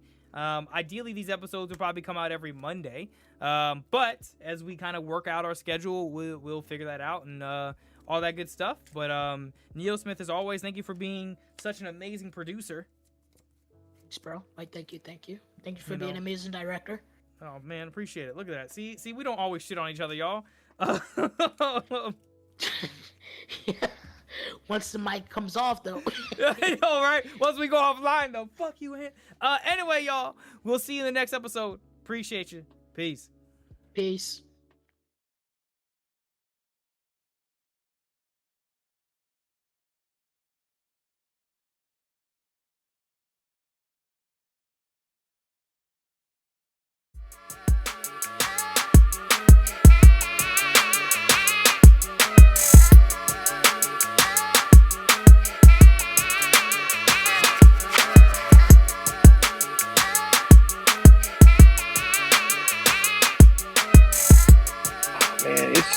It's gonna always do this now. What's going on? And I can't even be mad at it. It won't let both join through there. One has to join through there, and one has to join through something else. In here. Well, no, Craig is not the problem. Geark is. Oh, damn! They just So, never. Right, when you're a person of faith, you don't have to see everything to believe it. Yeah, I know, because you have faith that it is that way until you go see it and you fucking abandon all faith because you realize that bullshit you were reading is a lie. Like, Well, I think part of it is. Welcome, ladies and gentlemen, to another episode of Everyday Black Men Podcast, a podcast with authentic black male thoughts. I'm Riker. I'm joined by R. Reed, Armstead, and DJ Almighty. Follow us on Twitter at EVYD Black Men, Instagram Everyday Black Men, and the Everyday Black Men Facebook page. We also have our Patreon. We have all kinds of exclusive content, video reveal coming very, very soon. And it's going to hit Patreon first and then YouTube second. So if you want to be part of it, you got to join the Patreon. Our website is www.everydayblackmen.com. But getting back to the point that DJ was saying, as you know, this is a companion episode to the other podcast, which we are tentatively calling the Book of Deuteronomy.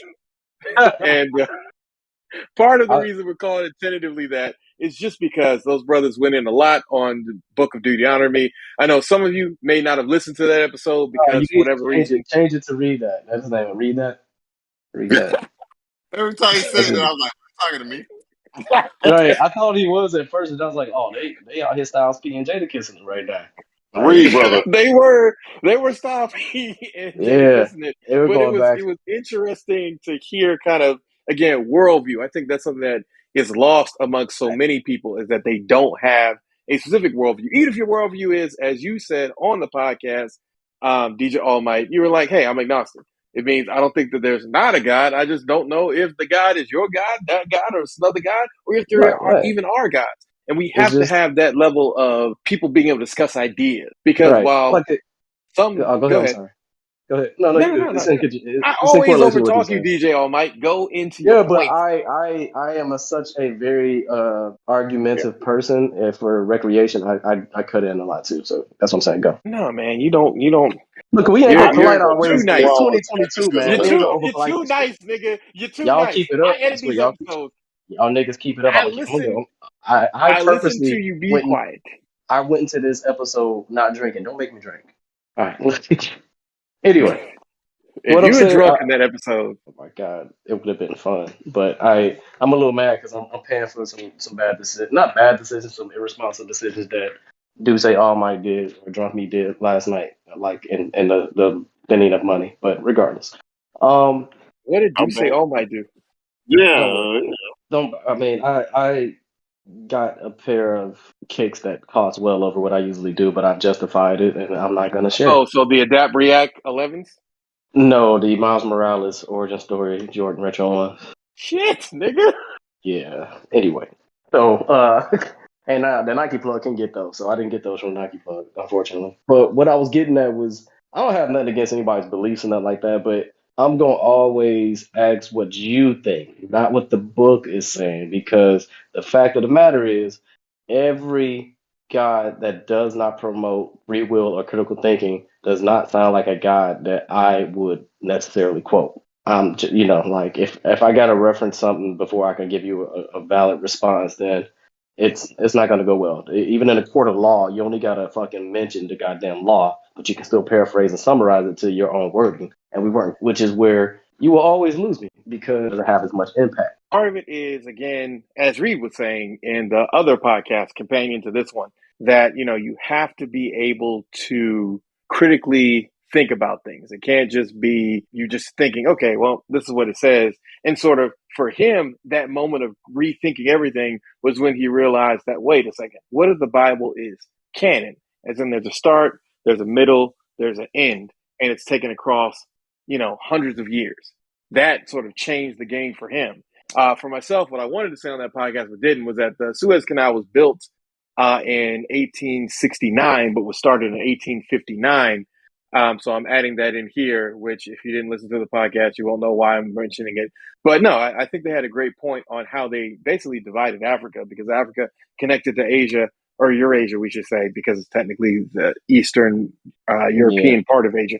But it's right. Like, literally, Europeans came in there and divided it in half and built a man-made canal and flooded it essentially with seawater because they wanted to be able to pass their ships across more easily.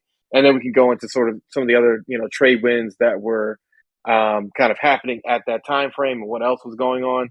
But it's very interesting when you get into that. To not spend too much time. Go ahead. We can get past that. About the Egyptians, like who we look at them as media today, but who they were in the past.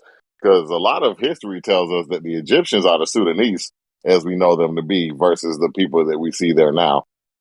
They kicked all those people out of Egypt at that time. However, they also said the Israelites never went back, and the ones that were left would be, I guess, the ones who were Sudanese or the Sudan. I mean, but there's still conflict in Egypt now where they're trying to divide that. Well, no, but also going back to their point, maybe we need to just roll back in there with some ships, like they were saying. They didn't say what time the ships was coming back. Yeah, they too tribal. Like most of the issues won't be fixed because they're tribal. Like it's just not gonna happen. Most of those cultures over there are. That's why I was like, you got to go look at these people and see how they interact with each other and others, and realize that that book said one thing, but when you get the actual, not based off a true story, fucking story, then you get to look. It changes your perception. I wasn't always agnostic, man. I was raised. Men use words in their favor. Like that's just how it always been. Like even when you talk things that are agnostic, like politicians, like they don't really believe in anything, but they'll tell you whatever to suit their needs. And that's the same very with true. people who Very practice true. religion. Like you'll learn a lot from not even that. I could hear one of our podcast listeners who definitely I know is going to hit me up when she hears that episode as well as this one, because she's I got to finish everything that I start kind of person. She's going to be like, what about all the times men had decided to rewrite this, that, or the third thing just to suit their benefit? And it's like, dang, I can hear her. I didn't want to deep dive in King that. James 1611. That was the That's what he first went thought that came to mind when they started reading or talking about it and referencing. I was like, That's why I asked what Bible they were referencing, because that's the Bible that's like before the Catholic Church lit it up and had the American Standard. You mean before the Catholic Church got more Catholic? Yeah, that's why I said, what Bible are you reading? It's the 1611 one. That's the one that documented back to like even a couple thousand years. I can't remember the exact number. Even referencing commandments, I'm like, did man touch it? Yeah, it ain't pure. I'm like, you're referencing something. I mean, even if we say the first 10 commandments are purely right, DJ, your point is 10 times more effective, because it's like, all right, let's say the first 10 commandments are right. Okay, what about all the other things that we have to say as far as laws? Because all these laws were made essentially by Moses and the people who were working with them. We don't know what Buddy Boy decided to slip in there. Maybe we weren't supposed to not eat pork. It was just one guy couldn't stand the smell of pork and pigs and was like, nah, no pork. I'm pretty sure God said that.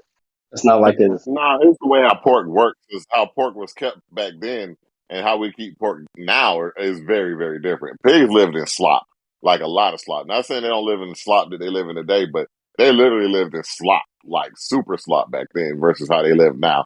So they which is funny because they're fine to be sacrificed. Yeah, and not to mention there's the different type of boars. The ones that go feral. The ones that go feral don't live in slop. True, but those are warthogs, and we try to always give them they're a the different. They're the same. That's the same species. Literally, it is a scientific fact. They don't know what causes it, but if you let a regular farm pig out into the wild, it goes feral and turns into a warthog. Like it's the same species. It's not even a different breed of pig. Yeah, but it doesn't just live in its slop, man. It starts, like foraging and eating other people and beating people down and No, I growing mean them when I went tusks out. to Oh, this whole when I went time I to thought that the goat was the sacrificial animal, not the Correct. pig. Yeah, I ain't depending heard on no pig. That's depending that. on the Yeah, that's religion, that's I the thought. first. That's the first thing I'm gonna say as far as that. And then when it comes to the whole pig thing, from what I was told, I'm not sure it was an Israelite that told me this. As a Muslim, probably. It's Probably the way that it may they. have been, but the way what I was told about the pig is that a pig is a very very disgusting animal. Actually, the pig was put on the earth to cleanse the earth of all the Correct. dirt, blah blah stuff like that. I can't remember who told me that, but I that got. I've heard Same that. thing.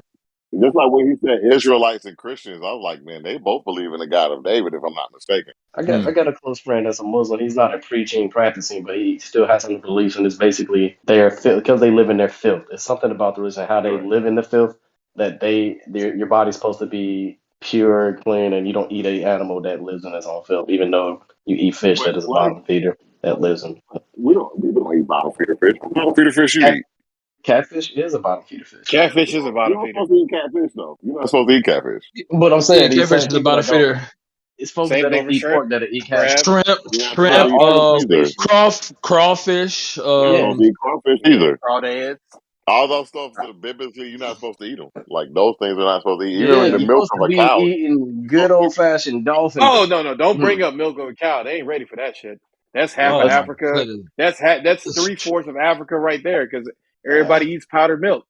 Let me get Yeah. 3/4 of some dolphin and I'm good, man. Man, look, man, them intelligent ass dolphins gonna be like, nah. I seen Meaty, DJ All Might what he did to my friend. meaty, man. Fact, people who don't eat pork and go back to pork get sick. So, I mean, That's that's that's that's always anything that's grease because it produces a certain grease. Like if you separate from a certain type of grease, you're gonna get sick when you reintroduce it anyway. The same thing with beef. If you just don't Yeah, eat beef for a long time and go back to it, you get sick as hell. yeah. They say, I mean, but they just say we ain't supposed to be eating it anyway, right? We just do it anyway. Right. Oh, But which is also another weird thing because I don't know if you guys, well, I'm pretty sure you have the eat right for your blood type thing, where if you're a I've particular heard blood about it. type, they recommend that you eat, beef or, particular things. It's like I don't 100%. I don't know how to feel about that. That's why it is always recommended for all of us to eat pussy. That is literally what it is. That's That's literally what what it it is. is. That was That's in why. Leviticus That's ex- 6:9. This is exactly Six why nine. DJ. That's why DJ Khaled looks the way he looks because he refuses to eat pussy. Now he looks like Jabba the Hutt. Yeah, that's literally what it is, man. That Everyday nigga, black man bringing you them real facts. he's the only rich person in his circle that was fat, worked out, and still is fat. Look at Rick Ross. Look at Fat Joe. Look at Nori. All them niggas. They was chunky. They worked out. Yeah, They eat pussy. They lost weight. DJ Khaled worked out. He don't eat pussy. He's gotten fatter. yeah. God has definitely let His word be known. But to not turn this into an episode of that, I want to say R.I.P. to Sidney Poitier as well as actor Max Julian. They both passed away this week. Oh, bro, I you know missed that. the Golden Girl, Huh? bro. You gonna Golden leave Girl. Betty White out? Look, She was man. part of Look, the team. She was on squad. She was Betty, squad. Betty White is enshrined, and everyone knew when she passed away. All right. There's been 17,000 recaps on it. I didn't think I needed to tell niggas R.I.P. to Betty White I since it think it's already more been for the said it shock value. It's the 1,700 shock times. value of it, man. Because every year that meme came out when somebody died of the Grim Reaper at a claw machine, and he's like joking that it was a Oh Betty yeah, that's White. right. Exactly. And He now, always skipped over Betty White until he didn't. god Yo, damn who's it, the new Betty White now? Like, we ain't no more, There isn't man. one. It's done. She was a one of a amongst kind, black bro. people, man, Tina Turner and what's that other lady, Nah, man? Tina because Turner will never be Betty White, Betty White. Betty White was literally still relevant in current culture. Like she was Yeah, active still. acting. She was making movies still, dog. Hey, Like She was Tina legitimately. Turner. oh, She was Morgan like, Freeman. Morgan Freeman. That's another old nigga. Like, nigga, when are you gonna die? He Oh been old. yeah. Yeah, well, Morgan I think Sam Jackson is older than Morgan Freeman. He is. And he don't look the same because Nah, unlike Sam, that profanity keeps him young. So Nah, you it's just the gotta face say hair. motherfucker. He keep his face hair. If his face hair mo- wasn't gray, you wouldn't look like that. It's the gray most face hair. people most people don't realize that Morgan Freeman is only 46. That nigga not 42.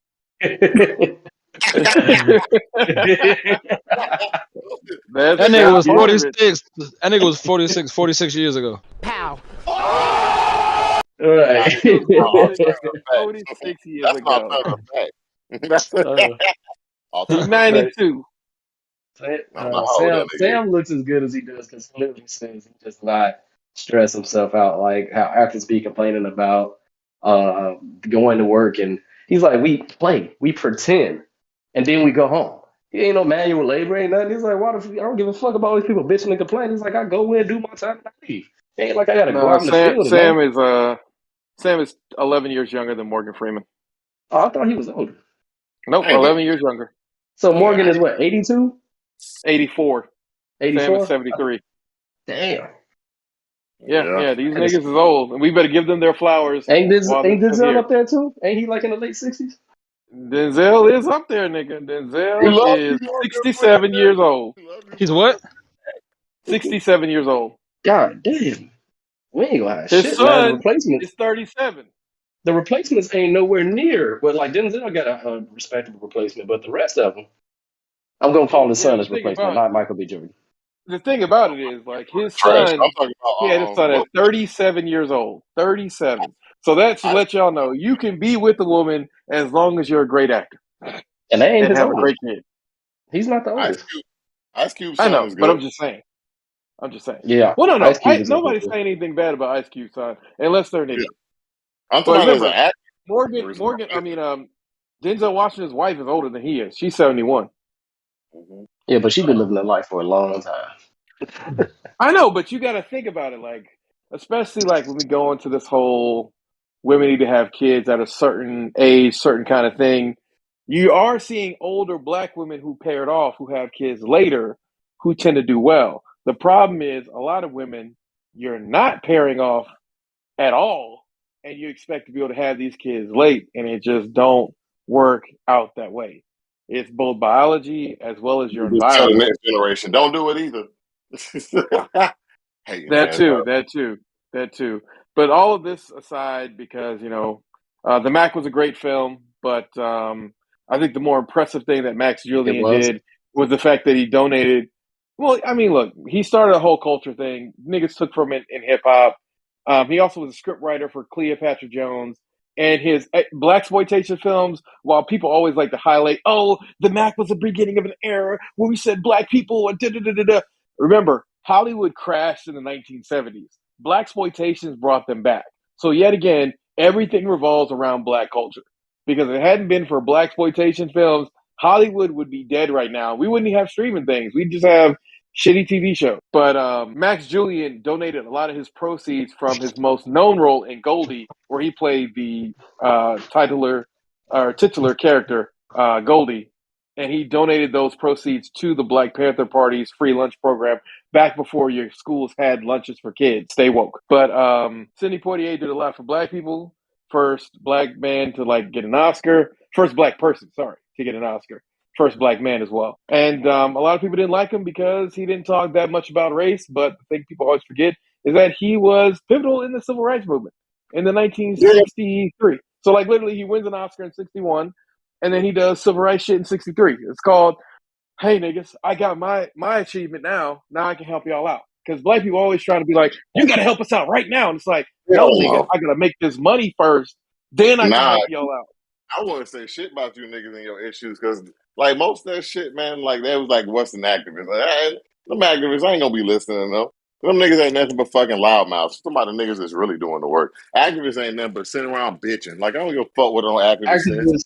Activist to civil rights movement is like a person who identifies as binary to LGBTQ. You don't do nothing. You just say something Look, and people man, they laugh. identify.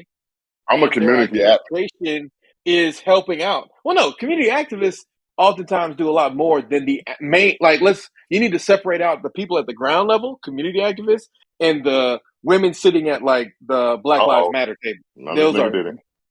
Those are very different people. Your local community activist, that's someone that you should support. Your grassroots person who's just trying to get change done.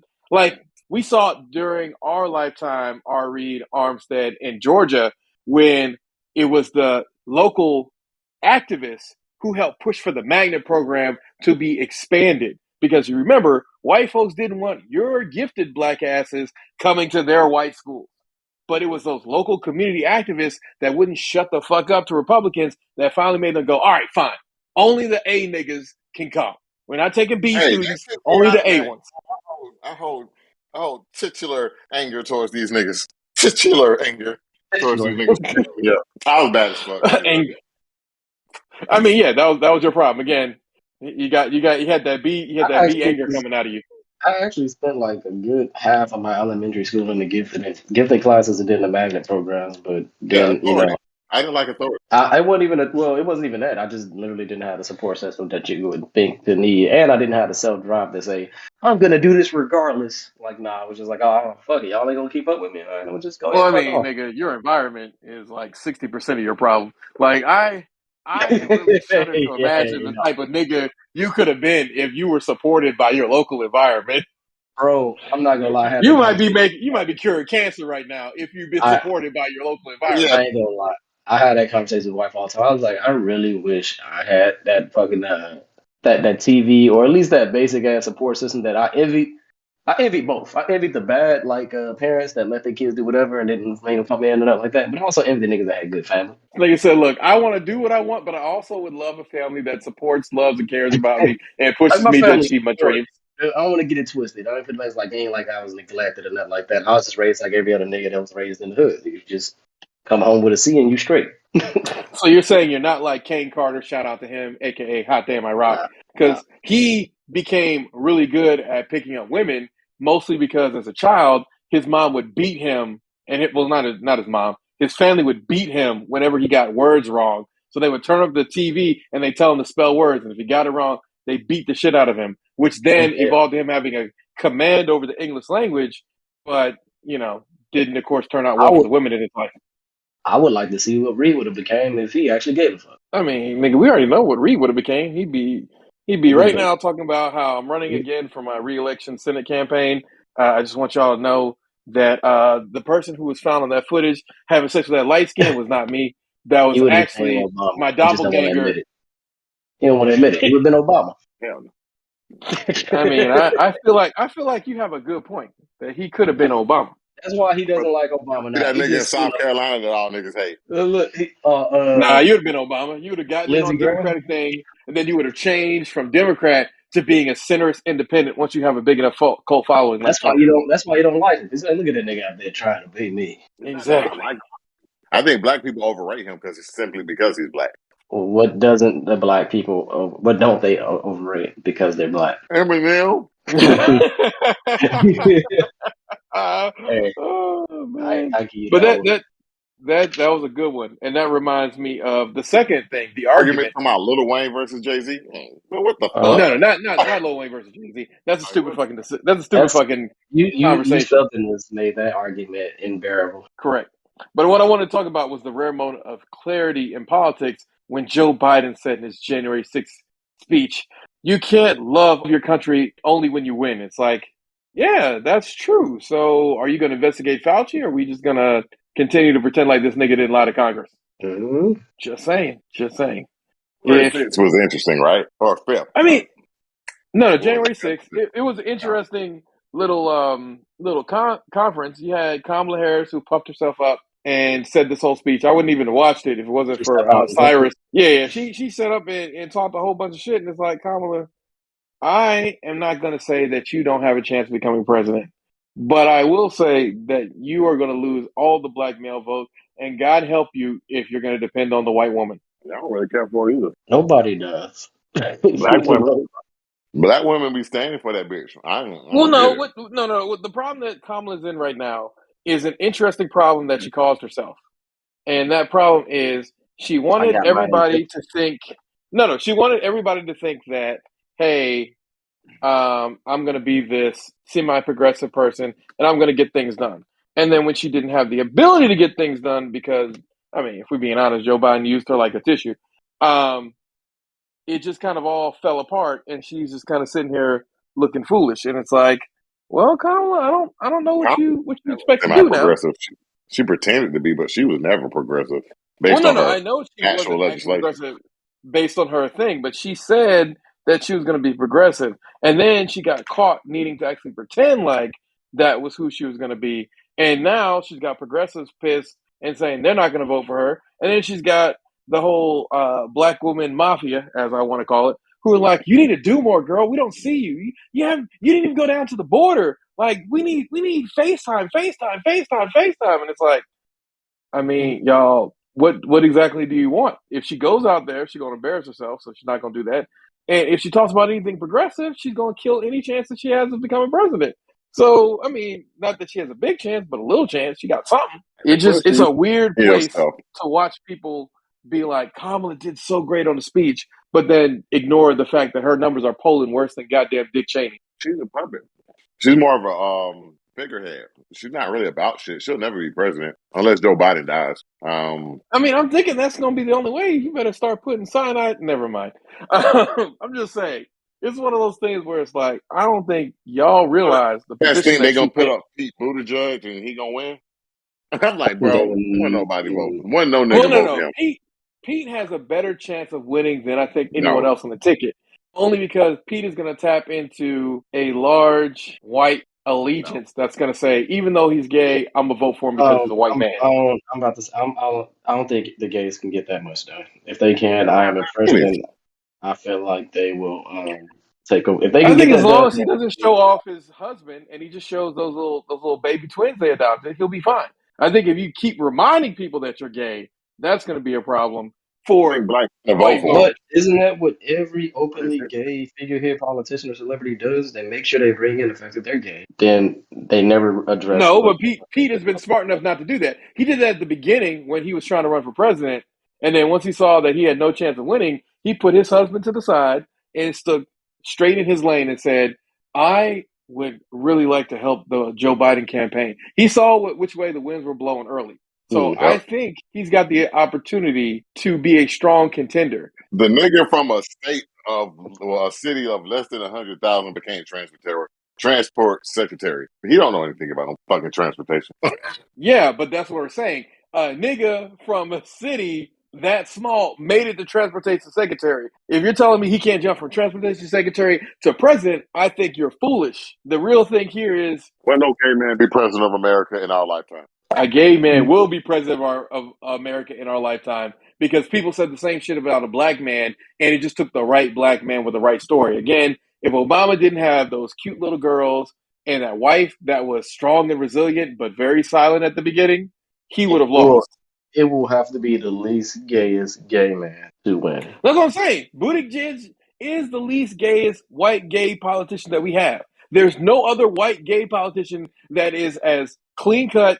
The gay thing hurts, but it's his policies upon black people that we can go look at in Indiana. But America doesn't give a fuck about their policies against black people. You got to take that completely out. Democrats can't win elections without black people. No. Democrats, until recently, haven't been able to win elections without black people.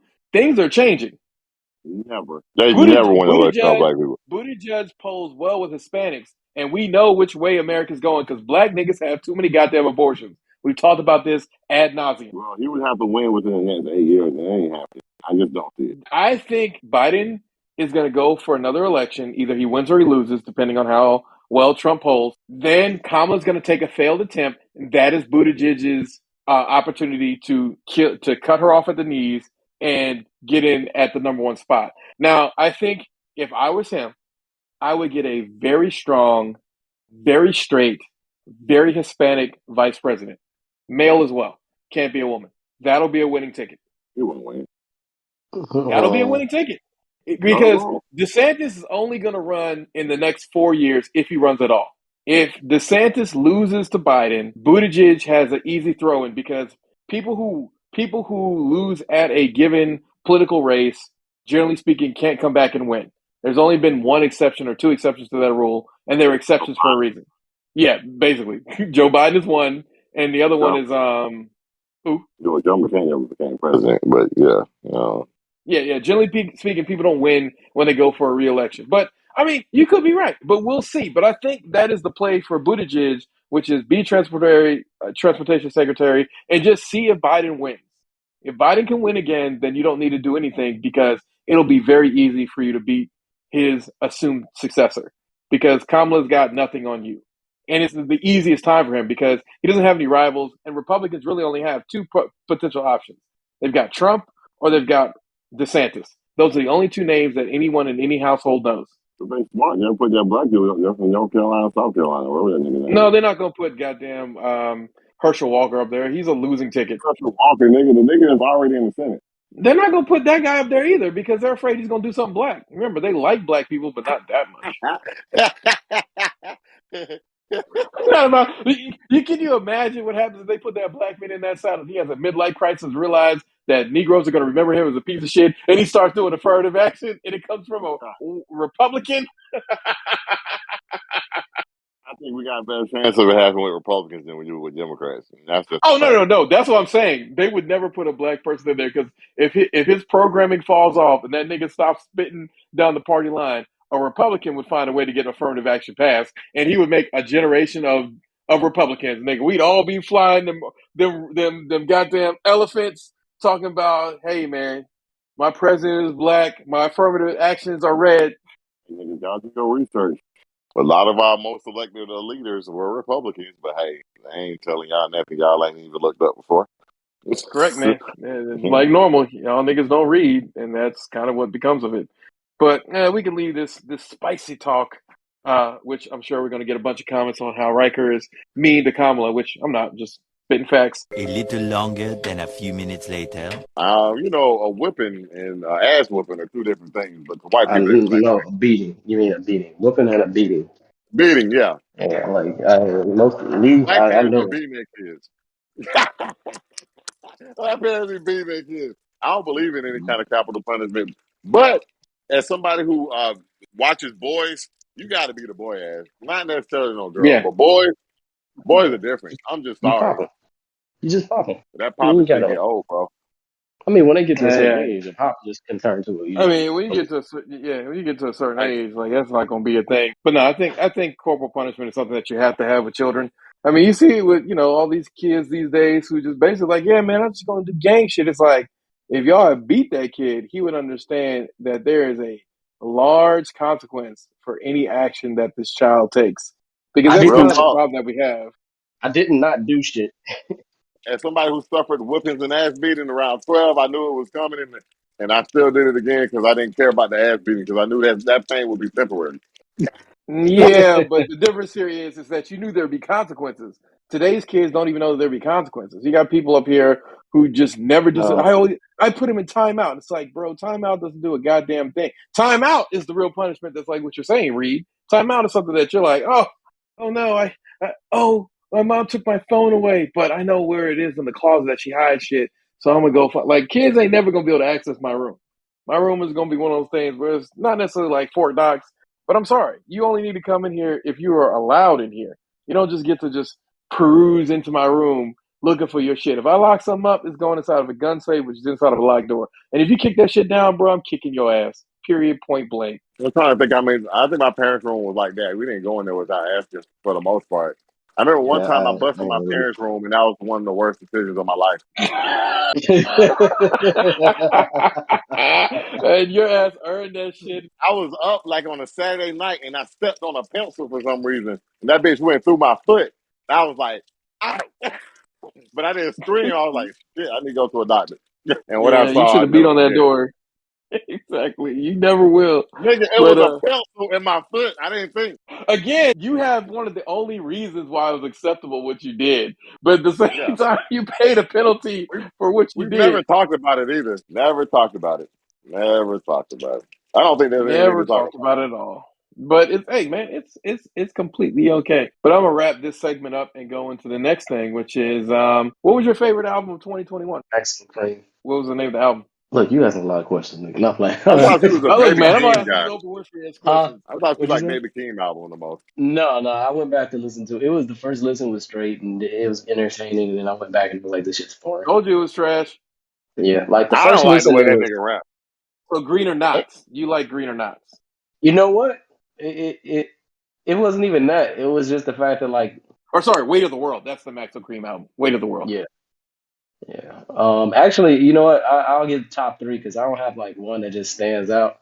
But Okay. Maxo, Summer Walker's I actually revisit. I ain't gonna lie, because it's legitimate R&B, and I need it. Because and then you can't trap all day every day. It just gets old, you know. Just nigga can't trap. And I think everybody gonna say J. Cole. I'm not gonna say J. Cole. That's an obvious standout. Like in some albums you don't even need to mention because they were just good. Like Doja Cat True was my indeed. surprise album. That was a surprise one because I was like, I didn't expect to actually like anything by her. And to be honest with y'all, I don't give a fuck what she said and the racist shit because I'm seeing all the shit they letting all these bitches get away with. And y'all can't Well, no, just no, pick no. and choose. You're allowed to be an independent thinker. Yeah. Well, no, it ain't Yeah, just that. I'm like, like I'm how hearing worse. Tory I'm Lanez hearing is worse. innocent, as I told y'all He niggas he is. was. He is. I'm gonna stick with you. I'm gonna apologize to that nigga. You I still a told corny you that nigga, nigga was but you know innocent. what? Meg is more corny than you. I think that her friend shot her. Yeah, you don't got to think. It's kind of out there. It's kind of Yes, pretty much, yeah. But yeah. yeah, Tory I Lanez is apologize. innocent, I still want your ass deported for being a lame ass nigga, but you ain't shoot that bitch. and the fact that Fuck And you. nobody plus, in And the you fuck need industry some you. knows help. she's gonna suffer no consequences. Shows you what they really think of black Not men. at all. And then they gonna give her the ultimate brand push and make her like out to be this just fucking harlot. Like she not harlot, Well, she is a harlot. the bad girl that just needs to express herself. Nah, Well, look, you man, she is in a position that you know you know. that other chick, Cardi B. She's in Rihanna? Cardi Oh, B's position, Nah, it's different. and There was no criminal charges. no, yeah, I no, know, I'm right? saying she's in Cardi B's position as far as music. She's the new She it kind of fell girl, off. Speaking of which, you and know what? We gotta give Rihanna props too, because she dropped that one bitch soon as she dropped her from Fenty soon as she said some sideways shit. That Jixie looking bitch, Ari. Ari, whatever her name Ari was. Fletcher. Yeah, Ari Ari Fletcher. Fletcher. Yeah, Yeah. she got dropped soon as she said that stupid shit. She was like, "I want to do." She basically went on fucking live, and I guess she said some shit about, "I want to do that, love me to the point where he'll hit me, pull a gun out on me, and some shit like that." Like she said some stupid shit like that. Like I want to know that he loved me, the fact that he'll beat the fuck out of me or kill me. Yeah, I saw And the that. girls got in her comments saying, "What the fuck?" They shared their stories, but also you fetishizing fucking domestic violence and shit like that. You sound like a dumbass.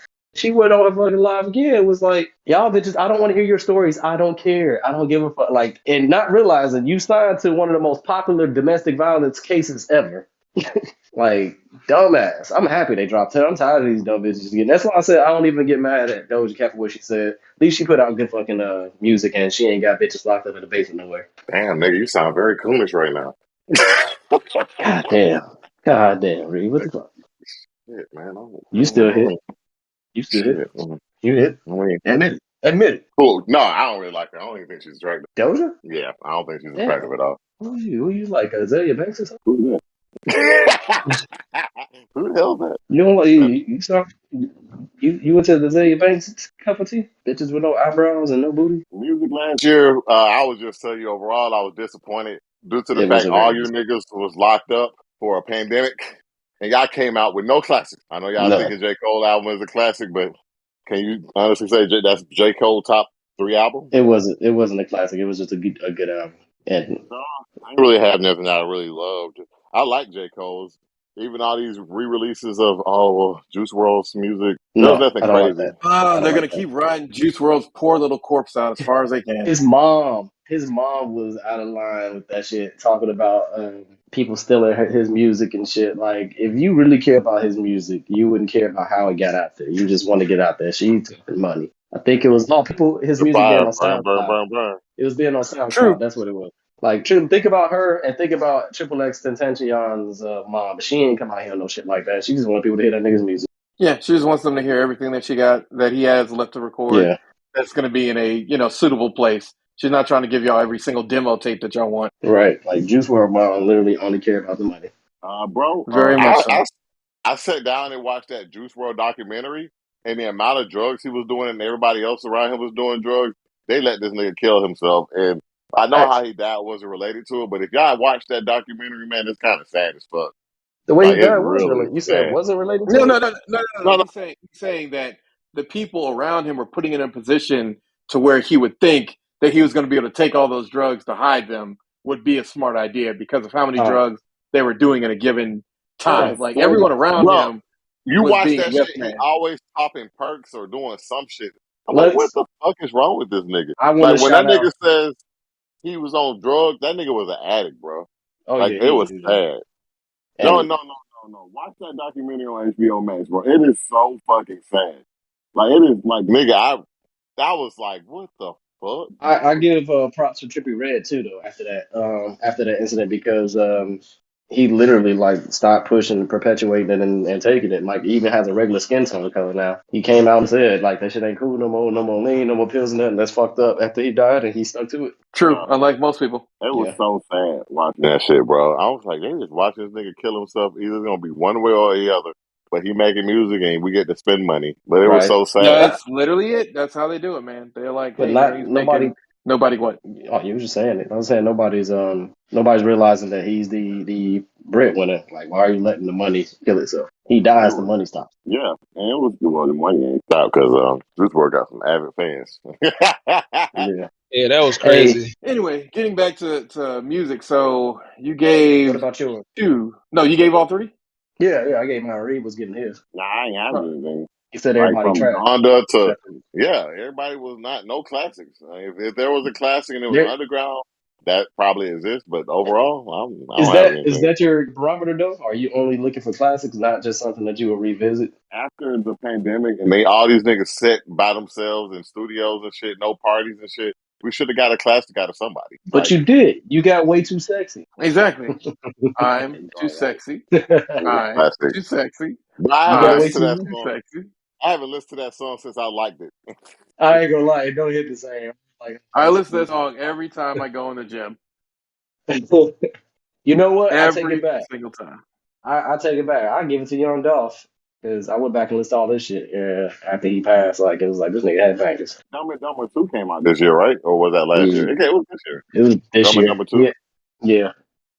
I And he fucking released the nigga, compilation that with boy, he him a and penguin. Yeah, that nigga cold, cold, yeah, cold. I love that fucking song. Key Glock. I give him this prop. So you know those are honorable mentions. I would never expect the classic from no nigga.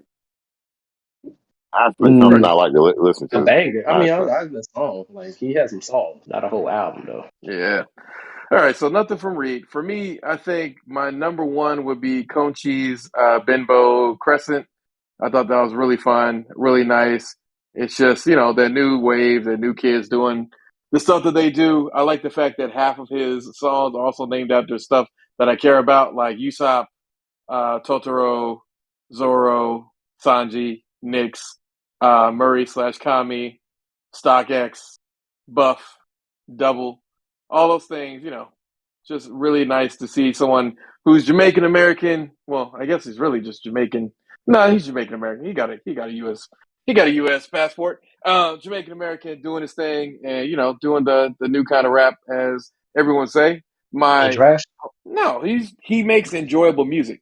Is it the best possible shit I've ever heard? No. But he managed to throw in a line at the Loving Jesus Christ in one of his songs that was done very well. And I was like, damn it, man, this kid knows how to fucking make songs and making music. And he doesn't do anything that's too long and gets, like super repetitive.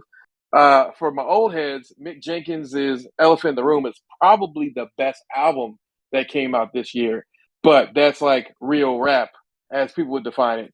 So for a lot of people, it's not necessarily about making songs that you're going to vibe to, but putting into songs, the kind of content and character. I think Saba, who will release this year, did it the best in 2018, which is why my 2018 album of the year was Care For Me by Saba, because he did such a great job kind of putting the nigga aspect of it and the actual, music that you can listen to together into one sort of thing. So really excited for his new album that's coming out in February.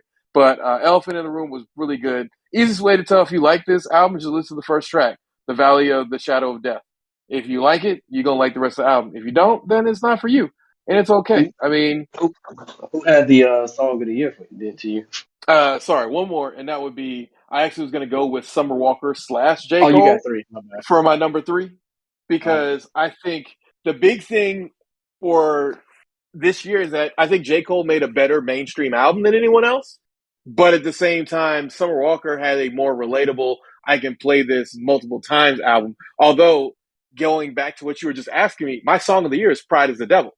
Because I literally can listen to that song as many times as someone will play it because it's just enjoyable, even with the way that the second verse goes, which I know is the first place you're going to take. You're like, you're going to really say Pride is the Devil after all that shit that goes on in the second verse with Lil Baby? Yes, I'm still going to say Pride of the Devil is my song of 2021. It's an enjoyable track.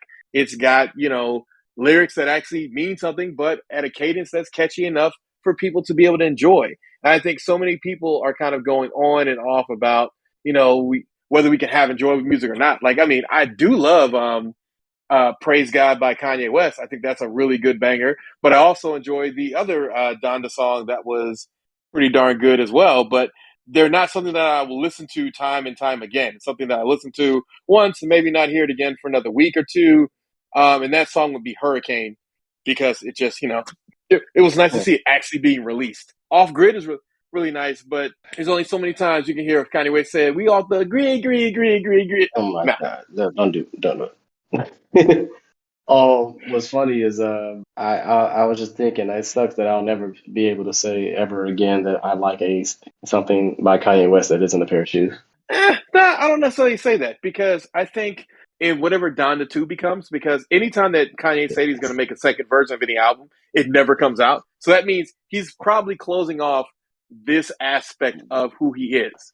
Yeah, but this aspect, along with the last, 3-4 evolutions, all suck.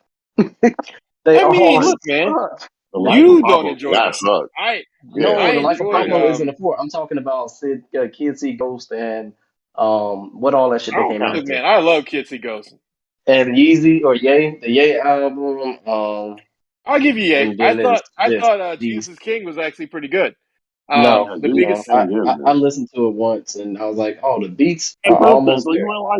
I mean, yeah, it's more of a Christian album, so I wouldn't expect you to like it. I do know that. Don't know that's the thing though. I like Lecrae's Christian album when he was when him and Well, no. I think Lecrae's Christian album is trying to convert you. Kanye West's Christian album is just saying, I'm a Christian now. Again, for real. Yeah, but then he go on TV.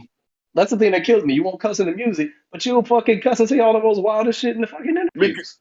You're right. You are 100% right. No. I get his point is legitimate. If you're gonna say no profanity, because like several of the songs on Donda would have been way better with profanity allowed. You've got a point is how you gonna say no profanity in your music, but you're gonna curse in interviews knowing millions of people are gonna see this shit.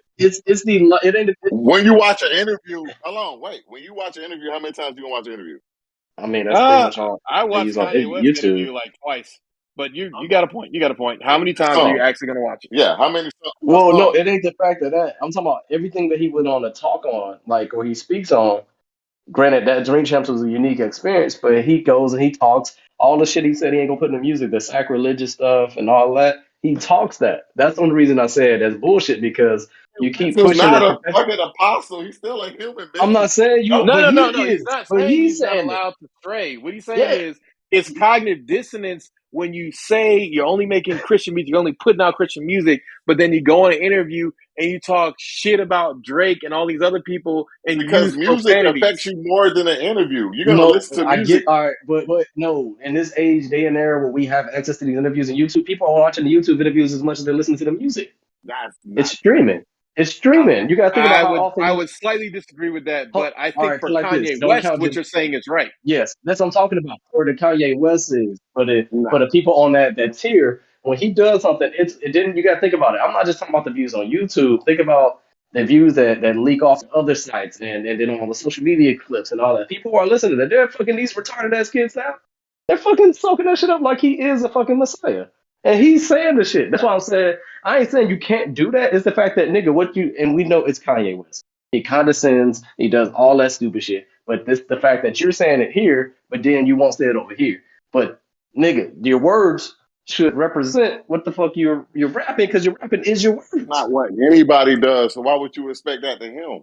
Nobody lives like that. Lecrae, I'll use him again. He did the Christian album. Then he's not famous enough to know if he has contradictions. Like okay, Lecrae's not famous. No. Lecrae was talked about like that because a lot of people didn't like how Lecrae was in the studio making his music. and he was living lifestyle. People like, how can you say you're Christian but you don't, like sit here, like you're sitting here, you're living a good life. Like Hey, Lecrae got a Reed. lot of that in his early career. Because Hey, Reed, it's just like how we said, how Future gonna talk about all these drugs and shit in his music that he ain't doing. That nigga does some drugs. No, he does now. But remember before, when it's like, how you gonna perpetuate the fucking pills and syrup and lean and shit? But you don't even do that. Rappers do. Kanye West I is still a understand that. rapper. But Kanye West is trying to he's stepping out of rapper realm. I'm not talking about the music. I'm saying when you go out and speak, you're saying all this outlandish wild shit, and you're trying to motivate and what's the word? Inspire people. But the shit you're saying is not the same as the shit that you're saying. It's supposed to be the inspirational music. So it's convoluted. It's very fucking confusing to these retarded ass kids. These niggas don't know not to worship a real housewife. So when a person like Kanye West steps in, you think they're gonna be able to decipher the logic in it? They're not gonna be me, you, Riker, or anybody that can actually look at this and say this nigga's an idiot. That Well, nigga's the bro, God one thing I to would them. tell you is that when niggas listen to rap, young niggas, they really believe these niggas did all the shit they talking about. I So agree. I think, But I so with also that said, I think the music would matter more because it's more repetitive than the interview, and we kind of just close it there. I understand what you're saying about the nigga, but I don't expect much from that is I the don't most expect Christian version anything. of Kanye West I've ever seen.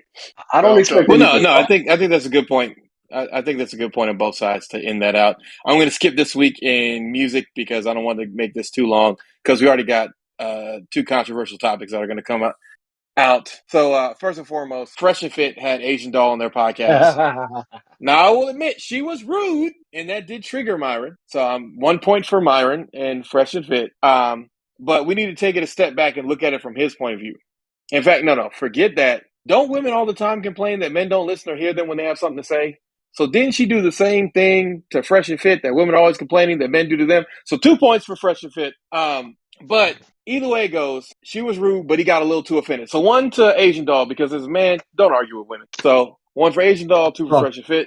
Sorry, But talking about that. no, you're fine. You're fine. At the same time, y'all, and by y'all I mean collectively Black Internet, brought up a video of them saying that they don't date Black women and using demeaning terms. I admit the video was offensive. They talked badly about Black women.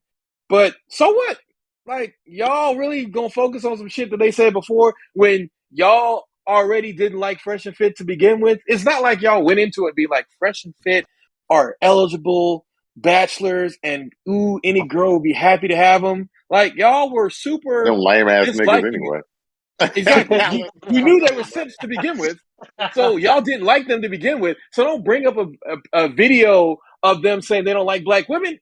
Anybody who knew anything could listen to them and be like, they weren't going to like Black women. I'm sorry. And this is going to be the controversial part that I'm going to say. A lot of Black women are not cooperative. Oh Trying to God, get what them. are you doing? What are you doing? A lot of What Black is women are Reed? not What is cooperative. Reed going to say after you finish doing what you're doing? I don't know what Reed's going to say, but a lot of Black women are not cooperative. They don't want to Enough be of submissive. them are not cooperative. Enough of them are not submissive that it looks like the norm. Enough. Oh my God, I was wondering where this was going to go. I was wondering, Oh and no I no thought no I no had a, no. I thought I The had a thing lot the of thing tape. here that is these guys worship the almighty dollar. So if you thought that they were going to leave your ass for a white girl, you was fucking stupid. These niggas only apparently like women that will be tricking with them or tricking on them as they were shown. And y'all the same Black people who was clowning these niggas for the fact that come to find out this one nigga was supporting the sugar baby who was using his ass and fucking 600 niggas. But y'all want to act like all of a sudden these are niggas whose opinions you respect. Like, get the fuck out of here, man. I understand and I appreciate everyone who brought the topic to our attention. Shout out to you, ladies. I really appreciate the laser focus. But y'all don't give a shit about Fresh and Fit. So it doesn't Hold really on. matter what they have to say. It is time for Reed the Apostle to start preaching. Ladies and gentlemen, I bring today to the congregation Fresh and Fit. And I also bring Asia Doll, or whatever this bitch name is. I don't know her name. Asian Right? doll. She's not Asian though. Asia Doll. Oh my God, I'm gonna state my point. Go This ahead, whole Reed. Go ahead, preach, conversation preach, diluted into a conversation about Black women. If y'all want preach. Asia Doll to be your representative, then them niggas is right. If Asia Doll is not your representative, then do not listen to them niggas. Because most y'all, I would pray, are not like this Asia Doll. I seen her. She got neck tattoos. I never trust a woman with neck Not just tattoos. It's neck just something I tattoos, don't. man. If you've seen some She of the bothers the care. stuff that she does as far as how She she acts, ratchet. She she calls ratchet. herself Asian doll, and she is a She chocolate don't even brown like being woman. black. She She Dark attacks skin. black women, and she blames black people for her And being she black. set up King Von. exactly, and she set up King Von. She is literally, I don't know if that's and true. I was the just saying. But and on top of all right, that, all for a right, lot of y'all supposed Christian black women, she's dating King Von's other baby mama. So y'all lesbian now? What part of the Bible is that? all right. So I'm going. My point with her Go is ahead. what he The did pocket do. dog. What he did was it was ignorant. But like I was looking at a batch of niggas and somebody that's pretended to be a nigga because he ain't even black, right? What is he like Middle Eastern? Did he say that, Riker? I thought He he was said a he was Middle terrorist. Eastern, but yeah, Yeah, he's he's a terrorist. exactly. He's Middle Eastern, but the other one's So, Haitian. He doesn't but even have a okay. thing. The terrorist and the hater. There's a better way to do that as people who are on podcasts to stop folks from having side conversation. The way he did it was fucked up. He was trying to get a moment. She said that she was right on that. The nigga was trying to get a moment. But also it seems like he has But that she emotion gave towards him a black women. moment by She acknowledging did. it. Oh no. I'm not absolving her yet. Like I mean I'm not absolving her, not really. But I'm saying both parts played a part in it. He was feeling whatever kind of way because of how he felt, but you are the ones that invited the bitches I said bitches, like I ain't even helping them out. But you invited them on your damn podcast. You Yeah, but he invited them. invited You her to brought show up them on there. time. She was Look, late. but that it is. I mean, them on the breaks though. Who's the bigger platform at this point? Yeah, she's a ratchet, but she has more following than he does No, when it comes no, to she social is media. not the bigger platform. And that was the next point that I was going to make. Everyone's talking about cancel Fresh and Fit, cancel Fresh and Fit. These niggas are up 3 million views because of y'all. These Oh my! niggas I'm made not. an extra $40,000 because y'all can't stop clicking on the goddamn video. Stupid. They up They, Stupid. they, 10,000 they, they They probably made subscribers. him. they probably made like 12,000. YouTube don't pay niggas shit. No, YouTube does pay people stuff when you're in You the mix. should be. Remember, their social blade rank is 500 something. So they're in the top 1,000 YouTubers. So they more than likely make the standard ad rate of So $4. So $4 times 3,000 views, you're right, $12,000. Niggas ain't I making that. know. I was doing it just to mess with you, but no, that's $12,000 more dollars than what they had coming in because they're already. Nah, I seen a nigga with 1 million views make $1,200, and then he was looking at his hey, did she what's deactivate her that? IG after that? Because I can't find her IG. No, she deactivated her IG after Why everybody do we started shaming always? her for dating Well, King Von's other baby mama. I'm looking for it because of I was gonna say like she at the moment of irrelevant, and I'm gonna say this the moment of most irrelevant fucking topics ever because this is nigga news. I was gonna say she has a bigger platform because she keeps saying stupid shit or doing stupid shit versus them. They have a major platform on YouTube. I was talking about on the social media side of just IG and shit, but I didn't know she removed herself. But anyway, Why do we always defend the Asia dolls? And it's I'm either not the Asia defending it because dolls or the slightly coon Camilla Harris. that's what I was Like about we to get don't. at. That's what I was getting Yeah, at. Though where the she was regular dating them. bitches at? She was purposefully being antagonizing too. Like she is both of them niggas was wrong what they was doing. It's just the fact that hey, you got to pick your side. You gonna pick the side of women need to stand in one place, or he needs to respect women, black women especially. Oh look, he said something in the past. That's all it is. It's two ignorant motherfuckers that got ignorant and now everybody divides. But she They ignorant. shock Like jock. I they mean, are. they not really. Yeah, they shock jocks. They don't really have it. I don't even think they believe most of the shit they say because, like, we found contradiction of them in the past. Like fuck Fresh and Fit. Like, I remember they tried to fight them one dudes and then they got scared. Talking we got guns. Like, y'all some bitch ass niggas. I knew y'all was bitch ass niggas a long time ago. And then they I don't told people that like they got guns. Like that was the problem. Is like, so you just really gonna sit up here and say you a bitch? Nah, you saw them niggas run up in their studio. They got scared. Well, no. When Ms. Organic ran up in their studio, he didn't really run up in their studio and do anything. He ran up in their studio just basically being like, hey, shoot me, nigga. And it's like, I mean, nigga, you're not gonna have Niggas shoot stand. first. What's you in Florida? What the hell are you talking about? Nah. Remember, we got a terrorist and a Haitian. All right, they don't get the white rules or the I mean, American rules on because top we of all that, know they not from here. you want to talk about two coaches that really just do not respect women of any kind. They might perpetuate white and lighter skin because that's what they want, but them niggas don't come in the game trying to appreciate women. I mean, women Don't have let their it do place it. in their culture, and then to each his own. It seems like it worked out for them. There's a lot of rich people in the Middle East. I mean, There's a ton of rich people in the Middle East. As me and you were talking about it, that girl who getting flued out to Dubai. A lot of them girls getting flued out. They not just going with their friends. They going to suck some dicks. I'm about to That's say, just wait till how it you goes. see. You don't want to see what they going to. would you let your girl Exactly. go suck your dick for $1 million? Hell No, what nah, the fuck nigga. is wrong with you? Y'all some Make a real ass side chick. niggas. All You them make a bitches. side Go. I don't chick give do a fuck that. who that bitch is. What you do is you get a side chick and you just make her do it. Exactly. Y'all split. The side chick can do it, and then the married couple can split the Side money. chick, technically your bitch. You know how we work out. It's your wife and your concubine. Well, the concubine can go do that because the wife is never going to be subjected to such disgusting things. And also, RIP to those 19 dead in that Bronx apartment fire. I mean, I That keep is telling a niggas, move crazy the fuck out of transition. New York. Well, yeah, that place is probably rent controlled. And now it's gonna be a luxury Oh, building. it definitely was probably rent control. Like, looking at this building, it just looked like a place that ain't seen no updates in 40 years. 40 years! But Yeah, I'm it's not trying to terrible make place. comedy out of this because, you know, Well, 9 Fresh fucking and Fit, children died. fuck y'all niggas. Yeah, Fresh and Fit, fuck y'all niggas. No, Ladies, no, it's not even fuck Fresh and Fit. It's like the only reason we even knew about this story is because everybody else around us was watching this stuff.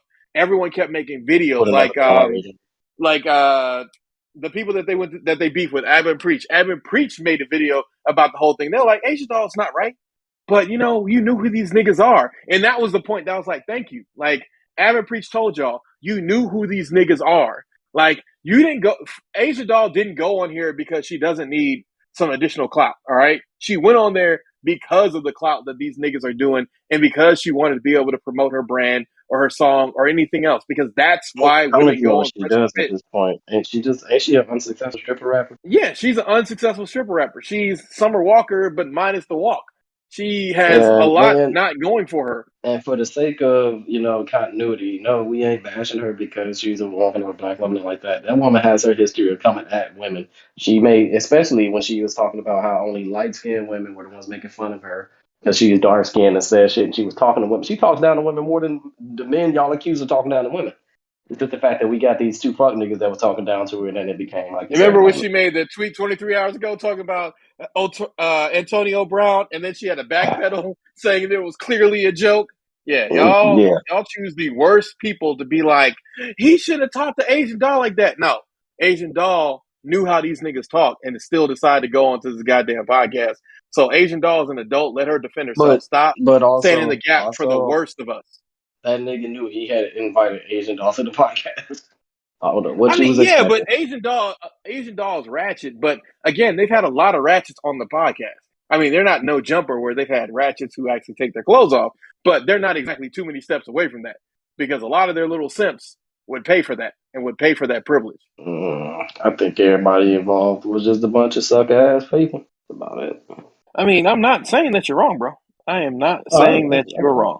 It was It's just a one of those topic. things where it's just like Go Asian ahead. Doll is very active on Twitter, and that's like her main platform right now. But you know, Okay. she's always making excuses for some fuck shit that came out of her mouth, and y'all acting like she was just being whatever because y'all completely forgot about when in 2021 she wanted to make some controversial statements about Indian food, about it being nasty, and all of a sudden y'all was completely distant from her because y'all didn't want to piss off India. You know, that's a billion niggas over there. Go ahead, go to war with them if you want. Go ahead, go to war with India if you want. Because Indian food to be bad Jamaican food. I don't know. I don't know. So they always say like bad Jamaican food to me. Although someone told me there's an Indian spot he likes to go to that's about an hour away, and I'm always curious, like what's so good about this food. So hey, I don't really well, fuck no, with I mean Indian it's food. just she made the same kind of comments about the Indian food that Fresh and Fit made about black women. She, to quote her tweet from February 21, since we all jumping back in the past, because y'all started this. Remember, y'all started this. She said, "I'm at this Indian restaurant. What should I order? Everything looks nasty," insulting all their culture, basically shitting on Indian food. But at the same time, y'all mad because Fresh and Fit shitted on black women.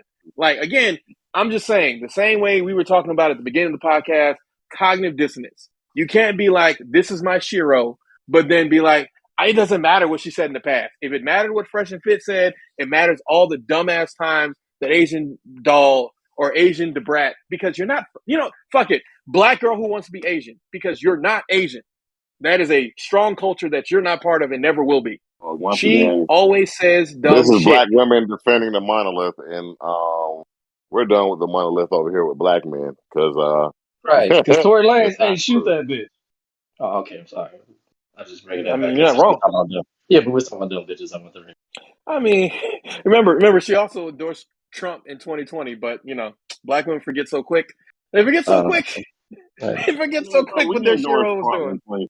We endorsed Yeah, Trump in so 2020. We endorsed this his is ass to go home. I'm not gonna lie, but also when we get on this these topics, this is why I'm all for our idea for the visuals when we start the visual. All right, I'm trying to succeed in this life, Oh man. yeah, niggas. The visuals are coming soon, but the Patreon only, and there's gonna be an Yeah, interesting twist on it. We haven't really worked out the details. We'll shoot for April, May, maybe. I don't know. maybe. Yeah, I think April May makes sense. That gives us enough leeway and enough time. Justin LeBoy is not a point of reference or anybody you should take advice from. Women, women Woo! only, women. Yes, he will keep you single and dine it up until you get to your 50s, and you realize you do not have enough money for retirement, so you got to marry your girlfriend. Anybody that can get beat up single-handedly by Quavo is not somebody you should pay attention to. Correct. And Everything's beat up. last but not least, there's I'm an going to artist. perpetuate the rumor, Ari. You shut the hell up. Everything get Exactly. beat up. That's just No. facts. But that was beaten up because he opened his goddamn mouth. It But was the fact that it was more so Quavo. Like, if you lose a fight to Quavo, I just question everything about you, man or woman or child. correct. I mean, Sweetie lost.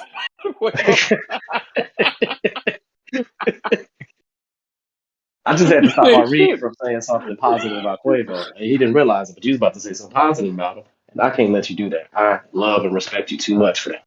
I won't say anything positive about the Migos.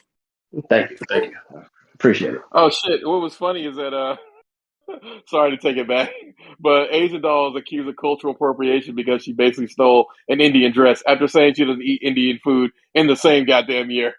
It just don't stop. You Stupid, can't make this shit up. You can't make this shit stupid up, don't bro. stop, man. Stupid don't stop, man. It's always going. But we appreciate everybody listening to another episode of Everyday Black Men Podcast, a podcast for authentic black male thoughts. I've been Riker. He's been R. Reed. And Armstead had to leave, but we still had DJ All Might. You can follow us on Twitter, EVYD Black Men, Instagram, Everyday Black Men, and the Everyday Black Men Facebook page. Of course, our Patreon, EBMP, where we'll have the facial reveals. R. Reed's got dick pics. We've got a bunch of episodes you've never heard. We've got an extended episode that's up there that you really should listen to because we go in on music in a way that we really didn't get a chance to because today's podcast, we spent some time reflecting on its other podcasts that we're calling but let me get a point. But let me get a line. But let me say. But let me read. Let me read this. Deuteronomy. Oh my God. Deuteronomy.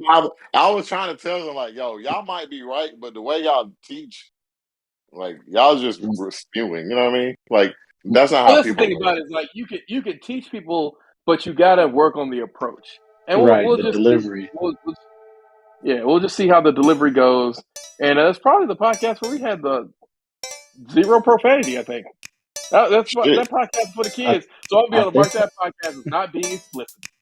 yeah, I think you're right. Yeah, I don't think I said one fucking curse word. Not a fucking curse word. But last but not least, before we get out of here, man, there's a guy by the name of Lost Soul. He just put out a track called Carrying That Weight. I'm going to link that below. Definitely give him a shout out, man. He's been a long time listener, long time fan. And he's really been up in his rap game. But anyway, peace. Adios, amigos. Cultural appropriation. Cultural appropriation. Hey, the Migos might be cultural appropriation if you think about it.